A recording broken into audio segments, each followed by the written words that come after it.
is up, guys? Chris here, Green Beret medic, husband, and father. I am so excited to finally announce this, but we have finally gotten to the point where I can start bringing guests on, and you will never guess, I finally found one that was kind enough to decide to come on. First ever guest on Common Freaking Sense, Adam DeRito. Adam, how are you, man? I'm good, man. Thanks for bringing me on the podcast, Chris. It's an honor to be your first one. Popping the podcast cherry. I really appreciate you, man. I really do. Hey, so right up front, for the people that aren't going to be able to like stick around to the end because everybody's like super, busy these days. Go ahead and let people know like where they can find you, where they can support you, that kind of thing. Yeah, sure. So I'm pretty simple. I'm not convoluted. You could just find me on Instagram, Adam.DeRito, Twitter, Adam DeRito, Facebook, Adam DeRito. There's a bunch of fake accounts out there about me, given my notoriety for my case. But for the most part, I'm very active on Instagram. That's probably the easiest way to get in contact with me. And then if you want to email me about your casework or if you need assistance, you could just email me at darksaberproductions@gmail.com, and I will try to get you the help that you need, and we'll discuss that issue moving forward. So awesome. Very awesome. So there's a couple things that I wrote down about you as I was like, trying to get ready to go into this podcast. So I have here host and creator of the Dark Saber podcast. This is for the people that it's like, why should I care? Right. So for the common freaking sense people of like, why are we having this dude on? So Adam DeRito, host and creator of the Dark Saber podcast, the Embark podcast. So guys, he does what I do after his day job, but like 2 times what I do. So, let that sink in. Special Operations Forces soldier serving with the Army National Guard, the 19th Special Forces Group, up till recently, and now getting ready to embark on something new, right? But kind of staying in the soft umbrella. Did I have that right? Yeah, for the most part. Yeah. Right. I mean, and for anyone who knows how the Army works, civil affairs on the active duty side is considered soft, and then 80% of civil affairs is under the reserve component because they're all civilian experts, right? So technically, in the reserve component, they're not technically umbrellaed under Tier 1 assets, but they still integrate with Tier 1 Guard and active duty units all over the United States Army. So yeah, so we got like 2 things in common, man, because I used to be a CA guy, a CA medic turned SF medic, and now you're going from one of the National Guard SF groups where you worked, right, as a parachute rigger. I have that right? Yeah, all right, cool. Worked as a parachute and then rigger. now rotating over into CA, so we're kind of like meeting each other, coming and going. That's pretty cool. And then I think the final thing I wrote down here was volunteer missionary. Didn't you just get back from a pretty cool missions trip? Yeah, so I volunteer for an NGO known as Developing World Connections, and I try to do at least 1 to 2 trips a year, and we go to some really desperate third world country area, and we build houses and schools and integrate with the civilian population and really try to bring help and hope to those people that really need it. So when you're not being CA, you go still do CA things. Like that's what I'm getting. Which is actually the main reason I decided to transition to CA. I'm an older guy now, and everyone always gives the thing, just go out for selection, bro. Just go be a team guy. And it's just like, if I was younger, before my catastrophic marriage, which I'm sure we'll get into later, maybe that would have been a good idea. Yeah, maybe that would have been a good idea when I was younger, especially coming right out of the academy. But, we'll talk about the reasons why I chose not to. And it's not one of those things where it's like, oh, you're not man enough to go. It's just one of those things where, sometimes, especially when you're 36, it's like you choose your career, you choose your money, you choose how to raise a family, and civil affairs and the National Guard and the reserve component just fit better with my lifestyle. And I feel like I could contribute more to the mission than going and breaking my body and deploying for 8 months out of the year. 100%, man. That makes total sense. It's like you can serve your country, but do it in a capacity that works the best for you. I have this like whole speech that I give about people like it. Some people's high school letterman's jacket isn't the literal high school letterman's jacket, if that makes sense. It's like to some people, it's their jump wings. To some people, it becomes their fill in whatever that thing is, but it's like it's still just the high school letterman's jacket, man. It's like you being later in life, remembering the glory days, remembering that one really hard, really cool thing that you did, and then you look at other people and you're like, you don't have this one thing that I have, so that makes you like less cool inherently. It's like, bro, get off it, man. Exactly. Like, and we'll definitely talk about it because it was interesting because like even last year I came back, I did a year-long deployment, and I jumped out of SF for a year because they asked some SF support guys from the forward support company to go support a high Mars artillery unit, because some of us have a little bit more experience in getting guys to work, so to speak, right? And I actually went over there and got slated as an intelligence analyst. So I was working at an MOS I'm not even MOS queued in because of my civilian experience. And actually ended up falling in love with that MOS. That's actually what I'm going to be transitioning over to CA to do in the interim before I, pursue other things within CA. But yeah, it's just, I agree with you on that 100% is, what are you good at? What can you contribute the most at? And it's not about tabs or accolades, because at the end of the day, your employer in the civilian world, when you get out of the military, which is going to happen, I know, guys, it's hard to understand. You are not going to be in the military forever. It doesn't fucking matter, and nobody cares that you're in the military or what tabs you have. It's not going to guarantee you 6 figures a year unless you go start like a t-shirt company or something, right? Or a podcast or a coffee company. Yeah, or the whole write a book. The whole Vet Pro grifter community. Although I am semi convinced that, like, if you want to pay me $18,000 for me to haze you in my backyard and spray you with a hose, I was going to say, I'm taking open applications. Right, I already do it with my kids. Like, you could just join right in. That's hilarious, man. It's so funny watching those guys do that. And I just go, man, talk about guys who just can't forget about like what they did 15, 20 years ago. Like, it's not relevant anymore, man. Just be a good person and move on with your life. It's getting hot in here, dude. Like, I don't know. But I mean, yeah, no, 100%. And for those of you guys out there that like are in the military, like, hey, swallow your pride a little bit and take a little bit of advice from somebody that's like serving in the National Guard program that has one foot in the civilian world. He probably knows what he's talking about. Just throwing that one out there. You guys that are in active duty that are like already hitting up the keyboard right now. This guy, or screw this guy. Oh, excuse me. I'll have to bleep that one out. All the time. Hey, screw this guy. Blah blah blah blah blah. It's like he might have a point, guys. Like, he's living in the civilian world. Like, maybe take a step back and just listen. But one more point that I want to bring up, because this is where the meat and the potatoes of what we're going to talk about today is, I'm sure, is I wrote down here, former Air Force Academy. What's that all about? And that's what I want to really talk to you about today. But before we get there, let me ask you right up front. This is like my bluff question. Let me say, it's like if you were to introduce yourself to somebody, be like, "Hi, my name's Adam," and then you got 30 seconds to give your like elevator pitch, bluff.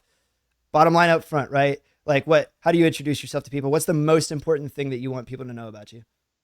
Sure. So my name is Adam DeRito. From the member of the class of 2010 from the Air Force Academy and 2009 from Marine OCS. And I currently serve the National Guard, and I work as an industrial wastewater specialist in the oil and gas industry. And my biggest thing that I do on the advocacy side is I try to advocate for people who've had their military mental health records falsified by the government, and trying to advocate change and passing legislation in our current administration in order to make sure that what happened to me never happens to anyone ever again. And we're going to be getting into the what happened to you, because it is a crazy story. All right, second kind of icebreaker question I got for you. Like, Adam DeRito becomes king for a day, emperor of the world. You got 24 hours. What's the first thing you're doing? So is this like a political question, or is this like in general, like if I could change about anything about the entire world? You are king of the world for a day, my man. Like, what are you doing with that? Honestly, if I could change one thing about the world, is change the state of godlessness we have in the world. It would be to understand that faith is an important thing, whatever that means to you, and that if you can concentrate on being a good person, taking care of your neighbor and taking care of yourself, that we could resolve so much of the world's heartbreak very simply by just understanding that you're not the most important thing, and that there's something bigger and more powerful than you. Well, there's a lot going on in there. So what I hear is you would be a theocratic fascist dictator. Absolutely. Theocratic fascist dictator. You would see the return of the Holy Roman Catholic Church. Yeah. All right. Very cool. All right. So now we're going to really get into the crux of it, my man. Take me back to the beginning, make like your life's like a Marvel superhero story, and like tell us your origin story, like where you're from, family, grown up, and then eventually get through like what made you decide that you wanted to go to the Air Force Academy. Yeah, sure. So I was born in Poughkeepsie, New York, upstate New York, and I grew up in a pretty poor blue-collar family, pretty much was raised on Bruce Springsteen and the Eagles. And sounds pretty good to me. I lived in New Jersey for most of my childhood, and ended up graduating from a place called West Milford Township High School in Passaic County. Very rural, mountainous area. It's actually the largest township in the state of New Jersey, 90 square miles. Throughout that time, I was a Civil Air Patrol cadet since I was 12. I went to Hawk Mountain Ranger School, specializing in search and rescue stuff with the Air Force Auxiliary, and really got into rucking and survival training. A lot of the guys at Hawk Mountain Ranger School, for those who in the Civil Air Patrol, they're like ex-PJs or ex-Rangers who are like adults, and then their kids are in the program and they just want to go haze children. So it was sounds like a lot of fun. I'm not gonna lie. The hazing children part. For anyone who's done Hawk Mountain out in Pennsylvania, they know, like, literally there's things that I've done there that were the hardest thing I've ever done in my life. Like, I've never done anything harder. Like, and I don't think they do these things now, but it's like, here's 12 matches, a poncho, and a compass, and you have to do 26 miles overland at night. And good luck to you. Make it to all your points. And also, this is like before cell phones and shit. So it's like, if you get lost, just find a road and keep walking on the road and hopefully someone will find you. And I remember we were out there and we got stuck in Hurricane Floyd, and literally I'm wearing Corcoran Marauder boots, which are like these canvas boots that are not waterproof, not meant for rucking at all. And I'm out there in the fucking woods of Pennsylvania with this kid who ended up being hypoglycemic. And I had to and he didn't know he was hypoglycemic until like we didn't eat for 3 days.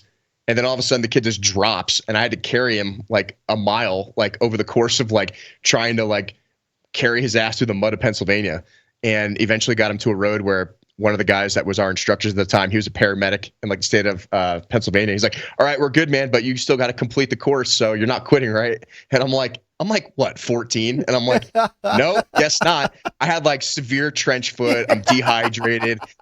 I'm making tea out of sassafras leaves that I find in the fucking woods to like eat. I'm eating bugs, like shit. This is what those guys were teaching us back then, and it worked. But it was super hardening experience, right? Like learning woodsmanship and survival training. And I'm sure a lot of those guys who've been through selection or any of those courses have had experiences like that. But they were like adults, like 18 at least. We were 14, being like totally hazed by fucking adults who like can't get off the 90s like Ranger training. And no, it was really great. So when I was 12, I made the decision I wanted to go to the Air Force Academy. I can even look back to Mrs. Kissack's 6th grade class. Like, what do you want to do? I want to be an aeronautical engineer. Kiss what? Mrs. Kissack. Kissack. Yeah. Oh, okay. I was like, no way. Yeah. Okay. And she thought I was nuts. She's like, you literally wrote in your 6th grade yearbook you want to be an aeronautical engineer and go to the Air Force Academy. She's like, how the fuck do you know this at like 12 years old? I'm like, this is just what I want to do. It's what I joined the Civil Air Patrol for. That's what I spent my entire life working towards, because my parents were like, hey, we don't have any money to send you to college, so if you want to go to college, you got to do it on your own. And I grew up, like I said, I grew up a pretty hard life. Like, I know what welfare Thanksgiving's like. I know what having hand-me-down clothes from your neighbors is like. And I was a volunteer EMT, I was a firefighter, and a volunteer search and rescue guy in my hometown. So I had a lot of civil service background and a lot of like medical experience before I even went into the military. And it's kind of funny because people don't understand this. East of the Mississippi, basically everything's volunteer EMT firefighter. And in my hometown, there was kids wrapping themselves around trees all the fucking time. And like a lot of people who are EMTs now, like out west, like they don't even see that type of stuff, like even throughout their training or most of their career, unless they get on a professional department. I mean, my first call was a decapitation head on with an 18-wheeler, and I was 16 years old as a junior firefighter. Wow. You know what I mean? And we're pulling this guy out of a car, and his guts to spill over the dashboard because the seatbelt cut him in half. And you're just like, yeah, this is fine. Yeah. You're having all these traumatic experiences at 16. You're like, no, this is part of my training. This is what I do. So to me, that was like really normalized. And, I've done CPR, trying to bring old people back from the dead in nursing homes, and that didn't work. I was an extrication specialist because I was in shape and I was younger. So all the older volunteer guys were like, yeah, let this kid jump through the backseat of the car and start cutting pillars. He's all about it. He's trying to save the world. And, I think I developed a little bit of a hero complex back then. I'm like, oh, I can save anybody, and I have all this training. But I was really thankful for that training because it definitely has served me well throughout my life. I'm even now volunteering to be an industrial firefighter at the local refinery. So I still do some of the civil service stuff in the background. But when I went to the Air Force Academy, I really wanted to go because of 9/11. So I lost family in 9/11. My cousin was killed, Michael McHugh, on the 92nd Tower at Cantor Fitzgerald. We saw the towers burning when they collapsed, from my hometown on Route 23, New Jersey, right? So my sense of purpose was a lot different than I think some people at that time frame. So I turned 18 in 2006. I found out I got accepted to the Air Force Academy, and it was like the best day of my life at the time. And I'm like, I'm finally going to leave fucking New Jersey. I'm going to get out of the East Coast. I'm going to go out west. I'm going to go skiing, and I'm finally going to elevate my life and get out of this poverty cycle, And it was interesting because I went out to the Air Force Academy, and it's one of those things. My mom even told me this, and my neighbor, who was an F-15 pilot in the Air National Guard, he goes, "Be careful what you wish for," because he was an OCS guy. You know what I mean? He was not an academy guy. He's like, "I'll sign your recommendation letter," because he was a lieutenant colonel at the time. But he's like, "Just let you know, it's not what you think it is," And I'm like, "What do you know, Lieutenant Colonel Glenn Gentile? You don't know shit. I'm going to go out to the academy and fucking change the world." And you go out there. They ain't met no one like me. They gonna learn today. Yeah, okay, kid. Yeah, at 18 years old, I was pretty arrogant, right? Like I was in great shape. Like we all are. Yeah, I played varsity football. I was an EMT. I was a firefighter. I'm like, nothing's going to stop me from doing what I want to do and flying fighter jets. That's what I wanted to do, right? And I get out there, and you very quickly realize that the academy is not what you think it is, because you think everyone's out there like, I want to serve my country. I want to fly jets. I want to kill terrorists. And at the time, that was the mentality, right? 2006, 2000, between that time frame, it was like, go over to Iraq and Afghanistan, bomb terrorists, fuck Saddam Hussein, fuck bin Laden, let's do this shit. Right. And that is not the case. Like I got to the academy. Remember, man, I'm going to cut in on you just for a second because I have some questions and I don't want to get too far away from this point in your story in the timeline.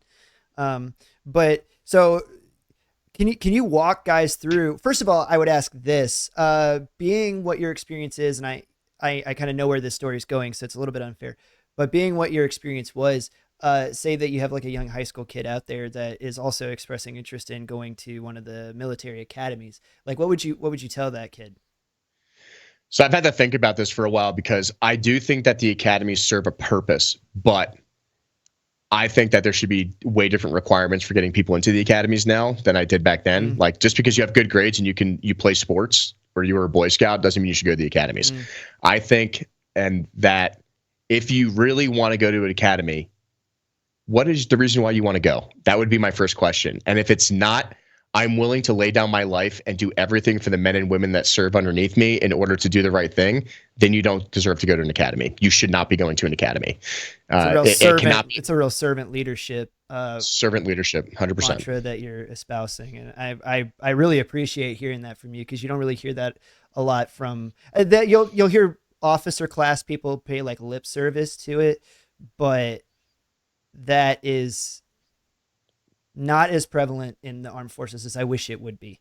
I'm going to say it that way. It's not. And I think that should be like the first interview requirement. If that's not your first answer, next person, because there are people that want to do it and they're willing to give up everything in order to do the right thing. And the problem that we're experiencing in the military now, in the DoD in general, is that we have too many people that want a ring, they want a diploma, they want a sword, they want the accolades, they want things hanging off the wall, they want to go work for some defense contractor when they get out, and they want to be in the good old boys club for all eternity and hang out at the Army Navy Club in DC, right? That's what they want to do. And that's not what we need. And to be fair, like I pride myself on being fairly educated. I do a lot of historical readings, and, I always encourage people to read Ulysses S. Grant's biography, that he wrote, because you look at his experience at West Point and what they required him to do before the Civil War. And I'm like, that's what we need to go back to. Like, you show up off the wagon, literally, so to speak, and it's like PT test, math test, physics test, and moral leadership exam on philosophy. And if you can't even pass that on day one, you weren't even allowed to go to West Point. And that's why you look back at those generals that they created back then, and they had morals. You know what I mean? Like, he went to his classmate was General Lee, and they ended up fighting each other in the Civil War. Right? Like, that's incredible. And it's a fascinating study on what our military service academies were founded upon. And you just don't see those type of officers anymore. I mean, really, that all went away when Westmoreland became the commander of the armed forces in Vietnam. And Tim Bakken writes a great book about that called The Cost of Loyalty. And so does Tom Ricks, another book called The Generals, where it shows how officers were held to a standard up until Vietnam. And even in World War II, if you're a 1-star, 2-star general, if you lost a battle or enough of your guys got killed, you got relieved of command and sent back home, and someone replaced you instantaneously. That's why you had guys like Patton and Eisenhower and Bradley and Abrams and all these guys, right? They were amazing leaders that we still talk about today. And we really, maybe minus General Mattis until he started getting political, we don't have those type of officers serving in the military. And I'm sure there's onesies and twosies, right? I can name a couple great officers I've served underneath in the past, 10, 15 years, but they're not in command of I was going to anything. say, what's the highest level of the rank? Captain. Shit you Exactly. not. Captain. And I then knew they it get out before and you say, even I'm said done. it. I was Yep. like, Yep. yeah. They get to 03 and they have to make the decision, do I live long enough to become the villain or do I get out and move on with my life? And they get out. The greatest NCOs and officers that I know, they get out at E6/03 and that's it. And then who's left to command our military? The best of the worst, the people who can't function in society, and they're in charge of making all these decisions. And that doesn't apply to everyone. There are a few exceptions, right? Like I know some great colonels. I know one great one-star general who I do that NGO work with. His name is General Marty France, who's an Air Force Academy guy. He's like literally the only guy that I can say that about. But the majority of the officers coming from the academies now are very self-serving. They only care about themselves. They only care about their LinkedIn profiles and everything else. And I am the Antichrist when it comes to that. I have spoken out about that for over 13 years. And like I said, my promotion board for my class for Lieutenant Colonel is this year. And I'm in E4 for a reason, because I'm trying to take down the system and they don't like it. But, like I said, the benefit about being the Guard/Reserve is that the military doesn't pay my bills. Right. So, well, I don't want to linger on this topic like too long, because I'm sure we could spend Sure. an entire podcast talking about that. And I absolutely love it. But I do want your hot take on something, because as you were talking, it made me think about this. And I'm sure you've read this, but I'm going to read to you a tweet from a certain prior. I don't believe this guy is in the Marine Corps anymore, but I know exactly he put this on Twitter a couple of days ago. He says, quote, "The military should stop giving commissions to any enlisted. Mustangs erode the esteem, legitimacy, and distinct culture of the officers' corps. Like merchants marrying into the," excuse me, I can't read it with a straight face. "Like merchants marrying into the aristocracy. Nevertheless, we are intent on lowering the standards and reducing military service to being just a job ASAP." Okay, you got 30 seconds on the clock to rebut. Go ahead. Yeah, absolutely not. Although there are some exceptions to the Mustang class, which are prior enlisted guys becoming officers. I actually think it should be a requirement that if you are going to be an officer, you need to serve a minimum of 1 year enlisted. And that even goes for getting accepted to a Federal Service Academy. I think that's one of the, and we'll talk about that later in the podcast, Sure. but people always ask me, what would you change about the academies tomorrow in order to implement the change that you want? And I say, if you get accepted to a Federal Service Academy, it should be a 5-year program. And the first year you must do an enlisted job with a common unit in whatever branch of service you choose. And then after that, you get to start your freshman year, because also I think the officers that we have as second lieutenants are way too fucking young and they're way too dumb. Sorry. I know that's going to hurt some people's feelings, but you don't know what you're doing at 22 years old when you graduate from the academy. And I think we need what's the old joke that they say, right? About the lieutenant and the specialist. Like what's the biggest difference between a lieutenant and a specialist? The specialist has been promoted 3 times. Like he knows a lot about his job, So good stuff, man. Good stuff. So anyway, jumping back into your actual timeline. So no joke, there you are.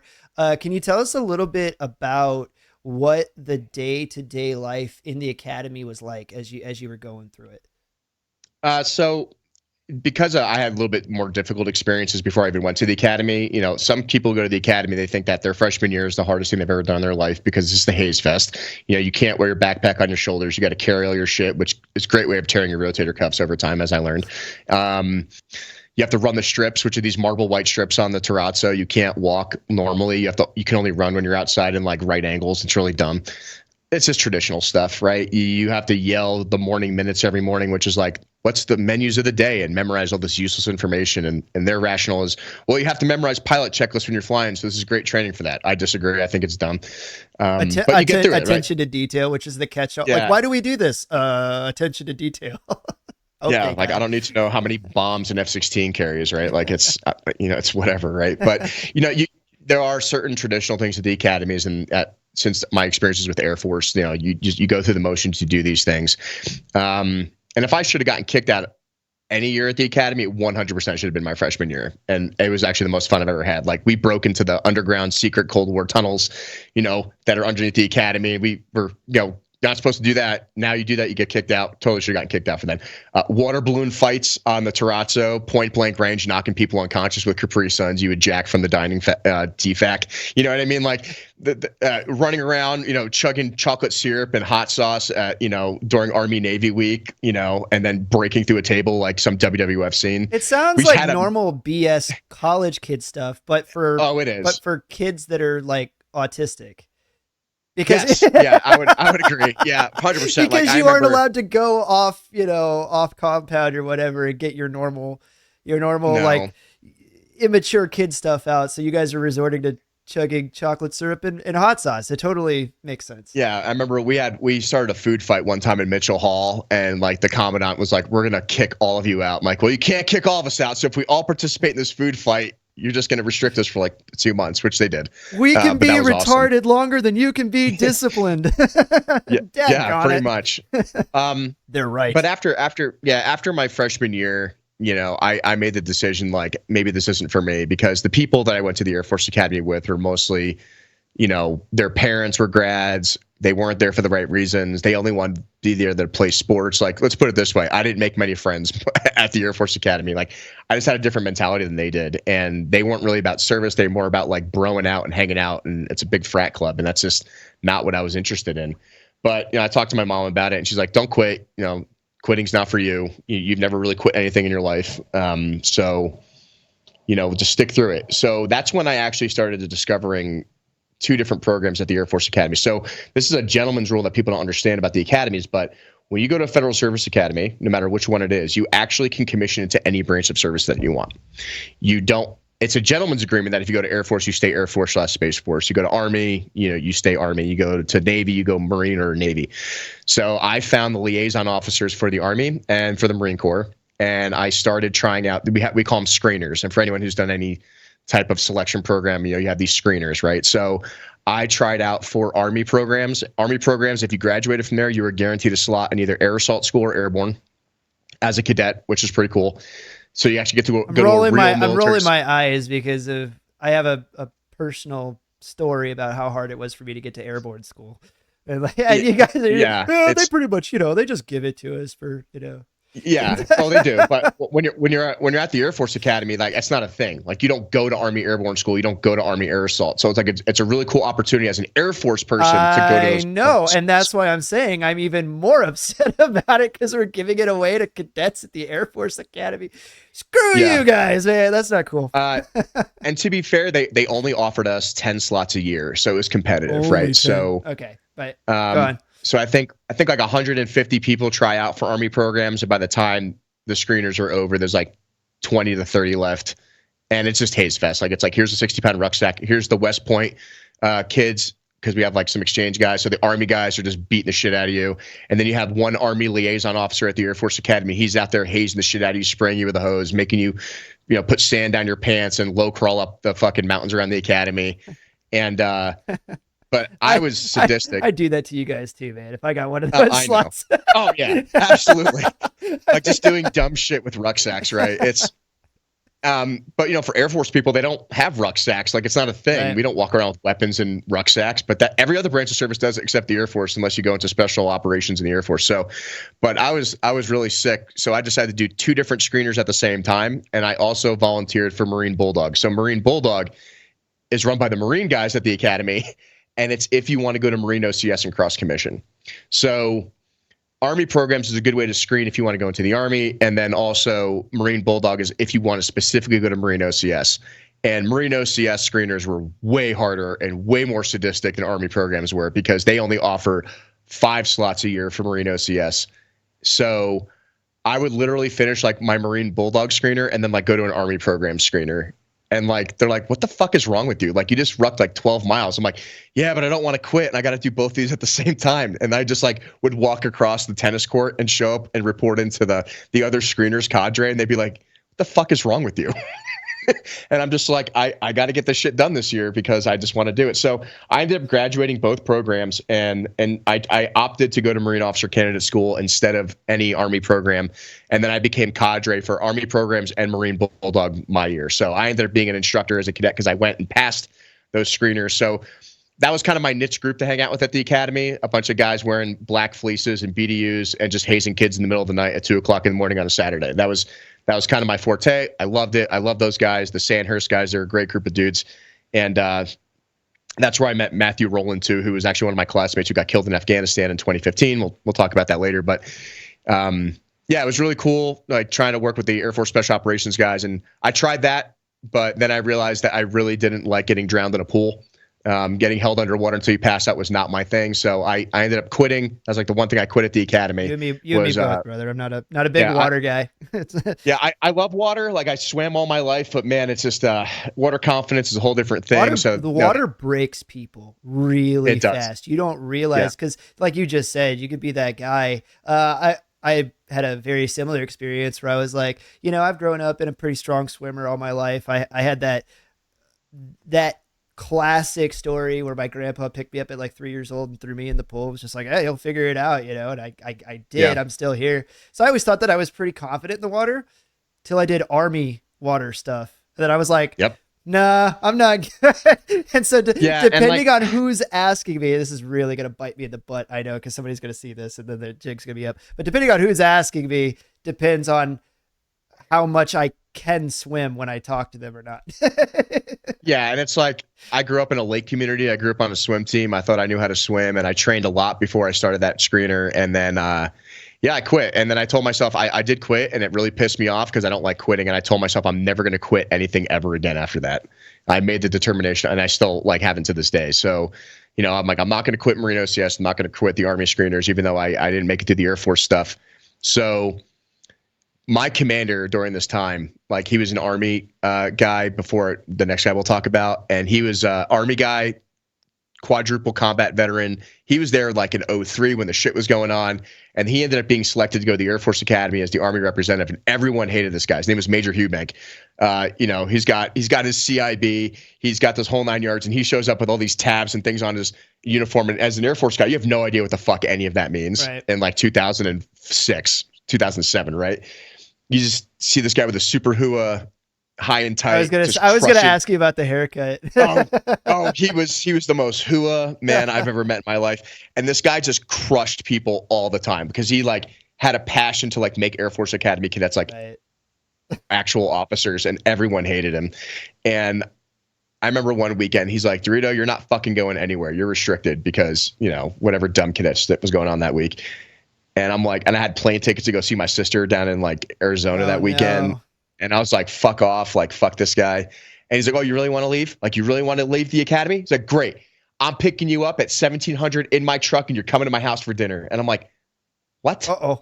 Like, yeah, I'm like, I'm so fucked right now. So like I get in his truck and we go to his house and he sits me down and we have dinner with his wife and his family. And he's like, you know what, DeRito? Like, I know you don't like me, but I see a different type of cadet in you because you try really hard and you're doing these screeners, you're doing all this type of stuff. And I don't see a lot of cadets doing those things. And we had a really long discussion about his experience in Iraq and Afghanistan and like shit that he's never told anyone, in the cadet wing before. And I had a whole different respect for this guy. Like I'm like, you're an actual officer. Like you actually care about the people that are coming out of these academies. And we had a really great relationship after that. Even to this day, I still talk to him. He is definitely one of my most influential mentors I've had throughout my life. But when he left, because they rotate out every 2 to 3 years, as commanding officers. Sounds like a normal billet then, right? Yeah. Yeah. I got stuck with this guy. His name is Lieutenant Colonel Christensen. This guy never deployed throughout his entire 17-year career in the Air Force. He was a linguist. So he sat in a box and just translated like Croatian or something like that. And him and I had very different personalities. I was all about the rucksacks, rifles, doing push-ups, getting the dirt. All that type of stuff. You were on your way over to the Marine Corps. You decided, right? Yeah, and he was just like, I hate this kid. He won't shut the fuck up. And don't get me wrong. He restricted me like all the time. I was never allowed to leave. It was almost like going to prison for like my last 2.5 years at the academy. And this is kind of where my story kind of takes a turn at the academy. Like I was just going through the motions and doing the academy stuff. I found my group of guys I hung out with, playing rugby, doing Army stuff, doing Marine stuff, and then you can never leave. And you're 19 years old and you're like, well, I want to go hang out with girls. And so me and the guys at Rowley's, me and the guys, the chocolate syrup and the hot sauce just wasn't cutting it anymore, huh? It wasn't doing it. So, so we would go on these dating websites, and I think it was I don't know, Match.com or some bullshit. You got to understand. I'm 19 years old. I was going to say, isn't that the heyday of Facebook is just picking up steam? This is Facebook just came out in 2007, so this is 2008. Yeah, and you had to have a college email to even log. I remember. Sign up for it. Yeah, right? I'm only 2 years younger than you. I remember. Like we're Yeah. right around the same time here. Yeah. So like catfishing wasn't even a thing back then, right? Like no one knew what it was. So you talk to these girls and you have these emails back and forth. Everything's on email. There's no phones, no nothing, right? No smartphones, no apps, none of that shit. And at the end of the day, like, all right, you want to meet up for drinks? You want to go out for dinner or something like that? And it's like, no, because I can't leave. They're like, what? So like none of these like so-called like online relationships ended up going into anything. So I remember I go home for Christmas leave, like my sophomore into Christmas, and then come back like in January and February. And my commander Christensen calls me in at the time. He's like, hey, you need to go talk to OSI. And I'm like, what the fuck is OSI? I have no idea what OSI is. Okay, I'm really glad that you're going into this, because I was going to ask you based on your story. You said that you were coerced into working with them. Is that where this part of is that where this is going? Okay, excellent. Because I wanted to ask you about why you use that word specifically. Yeah, I'm going to tell you exactly how this happened. All right, let's do it. So I go down to this building on the Air Force Academy, and it's like literally something out of the movies. It's like, it looks like an abandoned building, and there's like a stairwell that goes down to the basement, and there's a little tiny silver sign that says like AFOSI on the wall. And I'm like, okay. And I go in there, and there's one chair, there's a mirrored wall and a door. And like the receptionist is like, are you Cadet DeRito? And I'm like, yeah. They're like, okay, well, stand by here while the agents are waiting. I was going to say, I'm getting serious agents. like Men in Black vibes right now.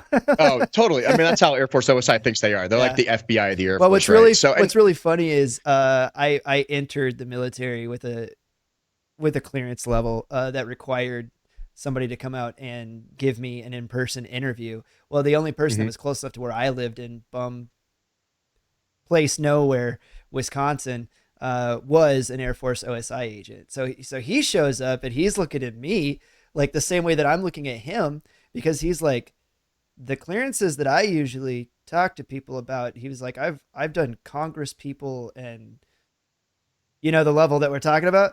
And he looks at me and he goes, why am I here doing your clearance interview? And I was like, I don't know, dude. I was like 21 years old. I'm like, dude, I don't know. So we're looking at each other like, all right, this is weird for both of us. No, it was super weird. And to keep in mind, like throughout my life, because I was an EMT and a firefighter and on search and rescue, like I've had nothing but positive interactions with law enforcement. I've worked with law enforcement since I was 14, right? And I actually helped on several investigations when I was a teenager, doing car accident investigations or DOAs, dead on arrival investigations, suicides and stuff.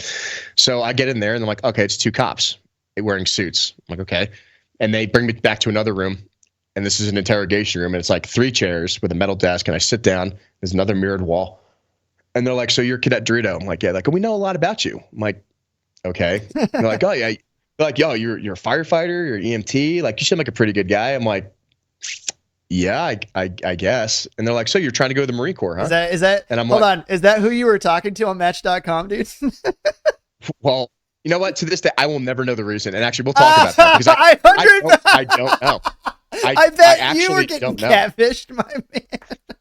Well, it gets super weird, right? Funny. So they sit me down and they pull out this stack of papers, and they're just like, "Is this your email address?" And it was something like really stupid. It was like Falcon2000 at like hotmail.com or something like that. That's what I used as my email back then.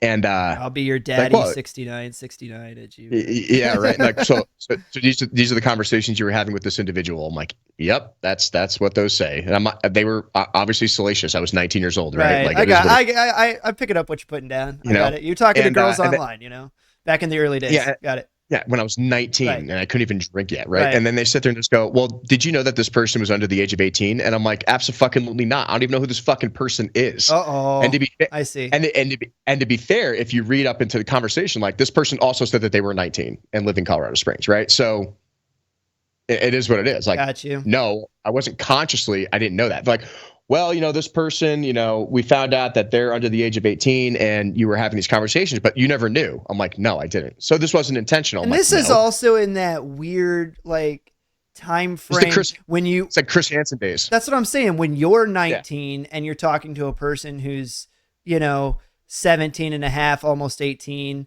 And this happened to my wife and I because she's my high school sweetheart. We've been dating since I was 15. There was a certain time period when I turned 19 that she was not yet 18 because she's just over a year younger than me. and Right. everybody made with the jokes, right? But we had Yeah. also been dating for 4 years at that point. So, Mhm. but still, it's like we've all been there when you're in the high school days, and it's like, so and so that's a senior is dating so and so that's a sophomore, not that big of a deal. But then all of a sudden, it's like, well, technically they are 19 and they are not yet 18. You can say, right? You're in that weird time frame, and Yeah, and also like keep in mind, never talked to this person on the phone, never right. met them in Yeah. person. This is all strictly email communication on a website. Like Right. I have no idea who this person is. So at the end of the day, like nothing. I'm like, and then I remember saying like, do I need a lawyer or something? Like, where is this going? And they said, no, no, no, you don't need a lawyer. You didn't do anything wrong. I'm like, okay, so then why am I here? And and then they said, well, there's been a lot of things going on at the academy, and you seem like a pretty good guy, and you would have no problem telling us if there was cadets like actually trying to have sex with minors and stuff here, right? And I'm like, no, I don't even like anyone I go to school with.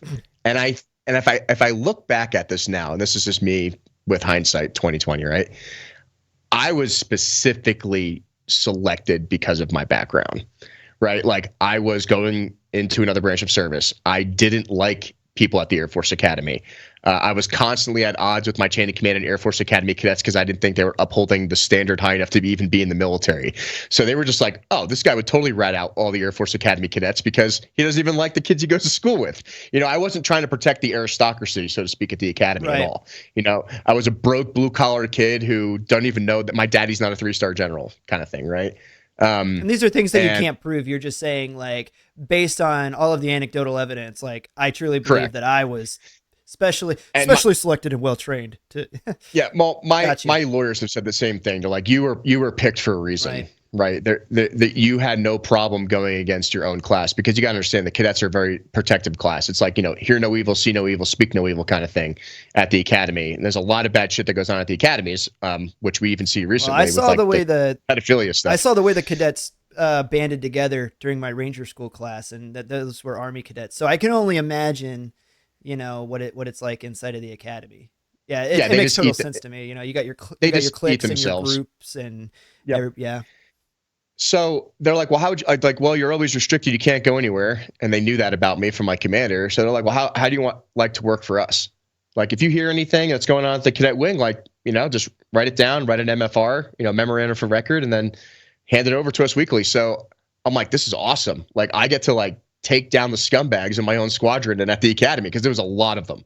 Like, there was a lot of bad shit going on at the time with like underage drinking and drug trafficking and all this other shit that was going on. Like, some kid's dad was a colonel and he would just like bring cocaine to base and no one was going to stop his car and search it Oh, good because grief. he had a colonel sticker on his car. You know what I mean? Like no one's stopping this kid. Right. So, I started doing that work and I really enjoyed what I was doing because like I said, I didn't have a huge friend group at the academy minus my Army Marine screener dudes. And like, this gave me a way to get off base and get out of my room without having to tell my commander what I was doing because I worked for OSI. And to be fair, like I was an undercover informant, right? Yeah, I was gonna So say, did they put you in any type of like official capacity, or like what was if you're saying that you're leaving the base like working for them, what's the capacity that you were working for them? Like I assume it had some type of like yeah. official.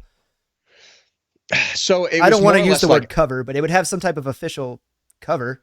so the way that we hid this from my commander, because obviously you can't tell your chain of command what you're doing because the whole point is you're reporting on them too and what's going on. That you can't let them know what's going on, right? So I would tell my commander like, hey, I'm going out for a jog and you can't keep me from physical fitness. So I'd grab my manila folder, print out my MFRs for the week of the reports I was doing on XYZ, and I'd run with it to the OSI office, drop off my manila folder. And then I also had a burner phone that I would keep in contact with my handlers, right? My two handlers. Did they provide you with that phone?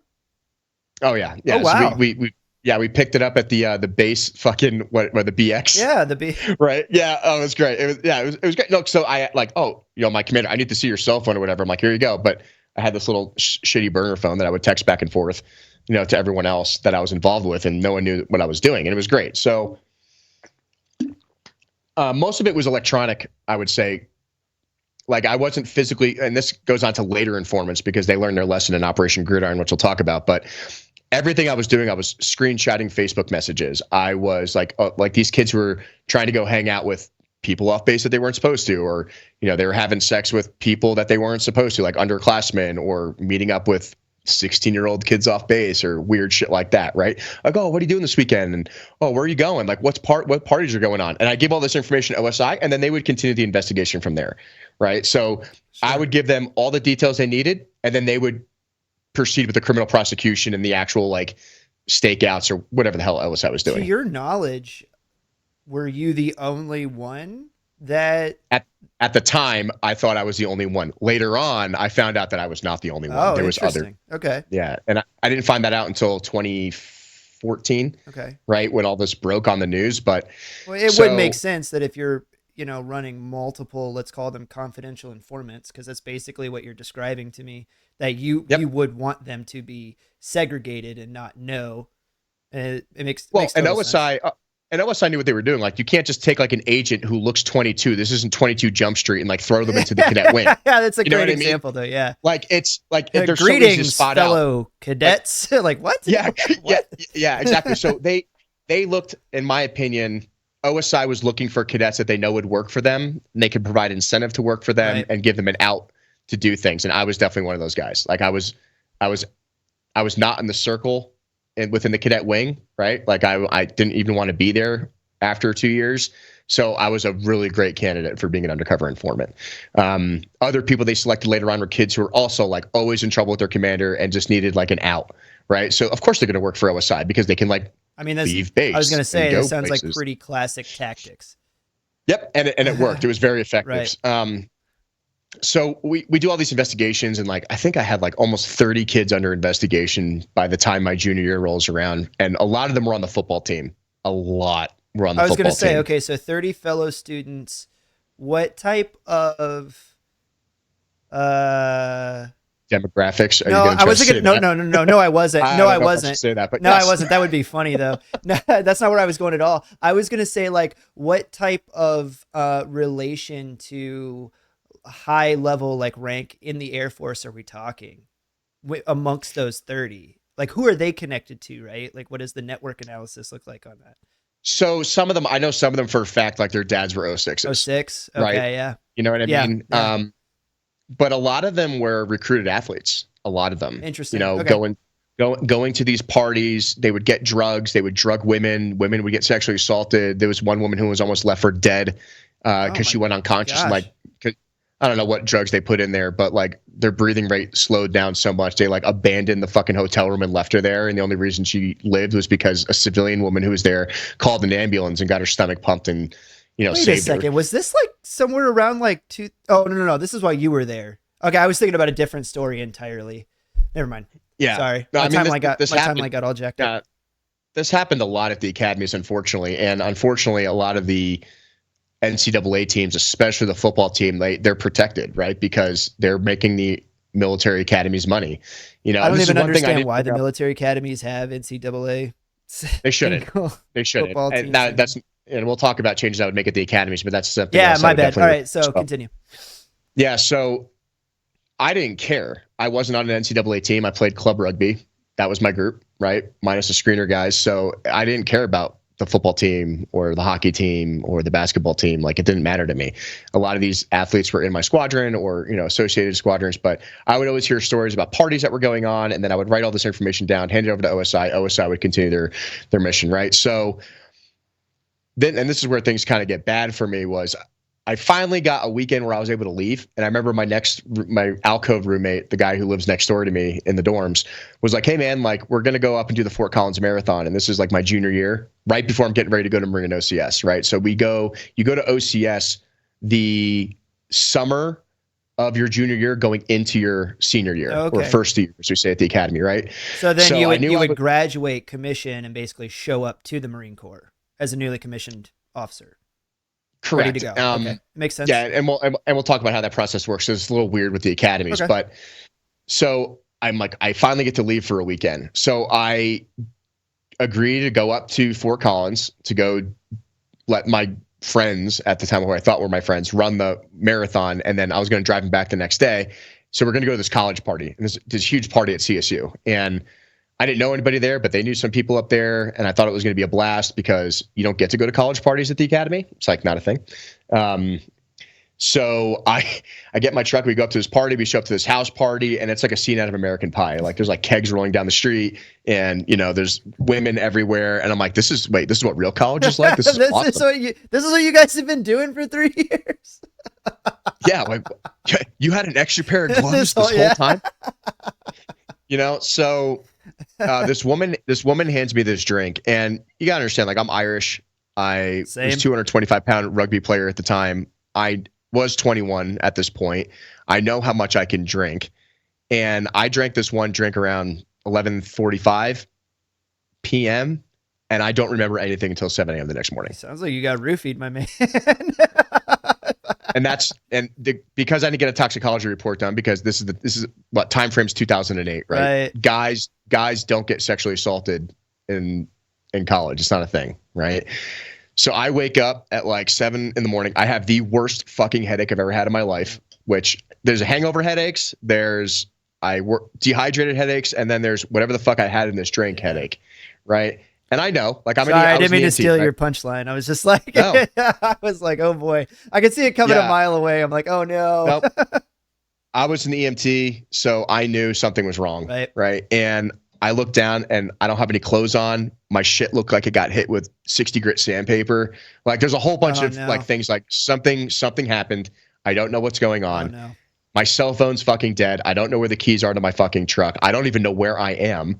Like I'm in some random dorm room complex at Colorado State University, and it's Sunday morning and I'm late for formation. I'm supposed to be back at the academy by like 10 a.m. and like it's a 3-hour drive from Fort Collins to the academy. Oh, no. And I'm like, there's no way I'm going to make it back. And of course, I eventually find my keys somewhere in the dorm room. I find my truck. I plug my cell phone charger in. I call my commander, said, hey, sir, I'm going to be late to formation. And he's like, of course you are. The one weekend you get to leave and you fuck it up. And I'm like, here we go. They're going to start this whole fucking process over again. So I end up going to a Denny's for like 2 hours because I literally can't keep my eyes open because my head hurts so bad. Yeah. So I drink like an entire pot of coffee and I start eating like the fattiest foods I can just to try to absorb whatever's in my stomach, right? And I eventually feel okay enough to drive. And I get down to the academy later in the afternoon and I just get my asshole ripped. Like, fuck you. You're restricted again. You're going on probation, all this other stuff. And I'm like, sir, I think I got raped. And he's like, oh, of course you would say that. You're just trying to do this to get yourself out of trouble because, men, 225-pound rugby players don't get raped. Like, that's not a thing. So I was like, well, we're going to start this game. So I call the SAPR office and I actually file an unrestricted report. So I actually filed an unrestricted report with the Sexual Assault Coordination Center. I called my OSI. Yeah, so you guys have, sorry to interrupt you really quick. So you guys have, they're called SARCs in the Air Force, right? I do believe the Air Force has SARC, right? And then the Army, we have SHARP, which is the Sexual Harassment and Reporting Program, right? Is our guys. Okay. I just wanted to wrap my head around because we're doing like some cross branch talking here and make sure all things are equal. Yeah. So to try to level the playing field with my commander, because I knew he was going to try to crush me like punitively, like cadet punitively, I filed an unrestricted report. I filed a report with the Colorado State University Police Department, and I called my handlers at OSI, Agent Munson and Agent Szymanski, and I also filed a report with OSI. So I'm like, this is legit. I'm not making this up. Like, this really happened, and I'm trying to do all the right things and cover my bases by filing actual police reports, right? Yeah. And so my commander, like, basically couldn't touch me, right? Because once it gets above to that level, it's out of his hands. Right. But I made one huge mistake, and this is something I also voice opinions to cadets who go through these things now, is Air Force OSI comes in and goes, well, we can't really help you unless you release jurisdiction to us because this happened at an off-base facility, right? Now, Colorado State University Police was awesome. Like, they actually found out who this person was. They actually found out she wasn't even a student at CSU. Because I had taken a shower and didn't have any actual medical evidence to go to a hospital, they technically couldn't charge her with assault because they couldn't prove it medically, right? But they do you want to file a restraining order? Do you want to do all these things, right? And I said, well, Air Force OSI wants to take the case, and because I've worked with them and I trust them, I'm going to give it to them to finish the investigation. So I gave jurisdiction from from Colorado State University Police Department over to Air Force OSI, and that's where I fucked up. You moved the entire thing underneath the realm of the UCMJ. Second I did that, it was over for me because there's nothing I can do. Like now I'm at the whim of the UCMJ and they don't care. You were out drinking. You made bad decisions. Like, we don't believe you. We think you're lying because you have a history of being a cadet that pisses off lieutenant colonels. Yeah. Right. And I just want to jump in here for a second for people Sure. that aren't like you and I understand the entire context of what you just said. As soon as you said I moved it under UCMJ, like you saw me drop my head. I was like, yeah, I know where this is going. Like, but for those of you guys out there that don't understand the context of the Uniform Code of Military Justice versus like civilian law enforcement in the civilian sector, right? Police officers exist to protect and serve. That is the oath that they take, versus like underneath the Uniform Code of Military Justice in the military, we still fall underneath all of the laws for the areas that we live in, right? So it's like like if I were to go off base, I still fall under all civilian laws. But then on top of that, because I took an oath of enlistment to the United States military, I voluntarily take on another set of laws, which is the Uniform Code of Military Justice. And the people that work to serve out that justice, both on the law side and then the military police on that side, the incentive structure, for serving that out is much different than it is in the civilian sector, where their incentive structure is based around serving and protecting the in the military, the incentive structure is still to get promoted, just like everybody else that's in the military. And because that is the case, it becomes a lot easier for, say, somebody who is, and I'm not, all opinions right now in this podcast are my own and do not necessarily reflect that of the armed forces of the Department of Defense anyway. But it could be said, Me too. right? It could be said that if you have a military policeman and his incentive is to get promoted above and beyond protecting the constitutional rights of a soldier, now you can see immediately right there where the incentive becomes self-aggrandizing, right? It's there's a lot more things that they can do. The lawyers are more incentivized to prosecute and convict people, which they don't have to do in a court of law, guys. Like in the civilian side, they just have to convince an officer that what they're saying is true. And you guys are like, this is not the way it is. You're going to go out and look it up. And then you're going to come back and be like, holy crap, it's that easy in the military? Yes, it really is that easy. And so yeah. I just wanted to kind of explain a little bit about what the UCMJ is before we move on and why that's so important. No, I appreciate that. And you're right. Like their objective is to close cases and get promoted. Right. So they're like, well, we can't prove it that she actually did that. So we're just going to give her a barment from base. Cause she was like, and this goes deeper and people can listen to other podcasts I've been on, but like she ended up like stalking me on base and then like claiming she was pregnant, like all this crazy shit. Like none of it ended up being true. She was I was going to say she was a pro, dude. She had her, she had her game together. She like faked an injury on top of Eagles Peak behind the academy. And then like, I was the cadet staff duty officer of the day. And I literally called Flight for Life and had her evac'd out on a helicopter. I'm like, you want to play this fucking game? And I'm like, oh, I guess you're injured. So I called Flight for Life and oh man, but I'm like, hey, I'm just covering my bases, right? I'm doing the right thing, right? I'm not trying to get involved, but yeah, she ended up being kind of nuts and the military banned her from base because of it, but that's all they did for me. Like they just gave her a base barment letter and they gave her a restraining order so she couldn't contact me anymore. But my case was never technically resolved. I never got justice from that case. She ended up moving on with her life with nothing affecting on it. And then my commander just thought I was a piece of shit who made bad decisions. Right. And that's not I tried doing the right thing. Like everything that we're taught in our SAPR or SHARP programs in the military is to report, do the right thing, be transparent. And I was. And then I just had a target on my back for my last year and a half at the academy. Right. They thought I did that to get myself out of trouble from going to a party and getting too drunk when that was not the case. Right. Like I wasn't a huge drinker. I'm not a huge drinker now. Right. What happened to me was bad. And after talking to so many cadets over the years, it's not uncommon. It happens a lot more than people think. And statistically, there are more men who are sexually assaulted, harassed, and raped in the military than women. They just don't talk about it and report it. There are more men in the military than women. There are more men in the military. So that's stand to reason. Yeah. And then, but how are you supposed to be that guy? It's like in a traditionally alpha male group of people, classic type A personalities. These are the football players, and then you yourself was a rugby player. You know, it's like I applaud you for having the strength of will to raise the flag on that, when a lot of people, dude, that's embarrassing. That is And embarrassing, you know, to go and say totally embarrassing. Yeah. So it's like, you can understand why, when you put it in that context, why that problem exists the way that it is. And I would say, I don't know if there is a perfect fix for it. I don't think there ever will be a perfect fix for it, you know. But I've always told people just to be honest. Like, if this is what happened and you can prove it, be honest about it, you know? And I think I was a little bit more comfortable in the reporting process because I was working for OSI handling sexual assault and rape cases. And I kind of knew how the process worked more than most cadets did at the time, for sure, especially in 2008. I'm like, oh yeah, I'll just call my handlers. I'll call the Sharp office. I'll fucking, we're going to take care of this the way it's supposed to be. And then the second I started doing that, I just put a huge target on my back, because now it's like, this is a reportable offense to the DOD. Then the Secretary of the Air Force is going to start asking questions about why there's a case like this going on. And I didn't really know about that until later, right? Oh, and now all these football players involved in this giant rape party. Like, what the fuck is going on, right? And this is one thing I failed to mention on like the biggest podcast I was on, which is Andy Stump's podcast, because I didn't want to piss off the grad community initially. But people always ask me, like, why did the Air Force put so much fucking effort into shutting you the fuck up?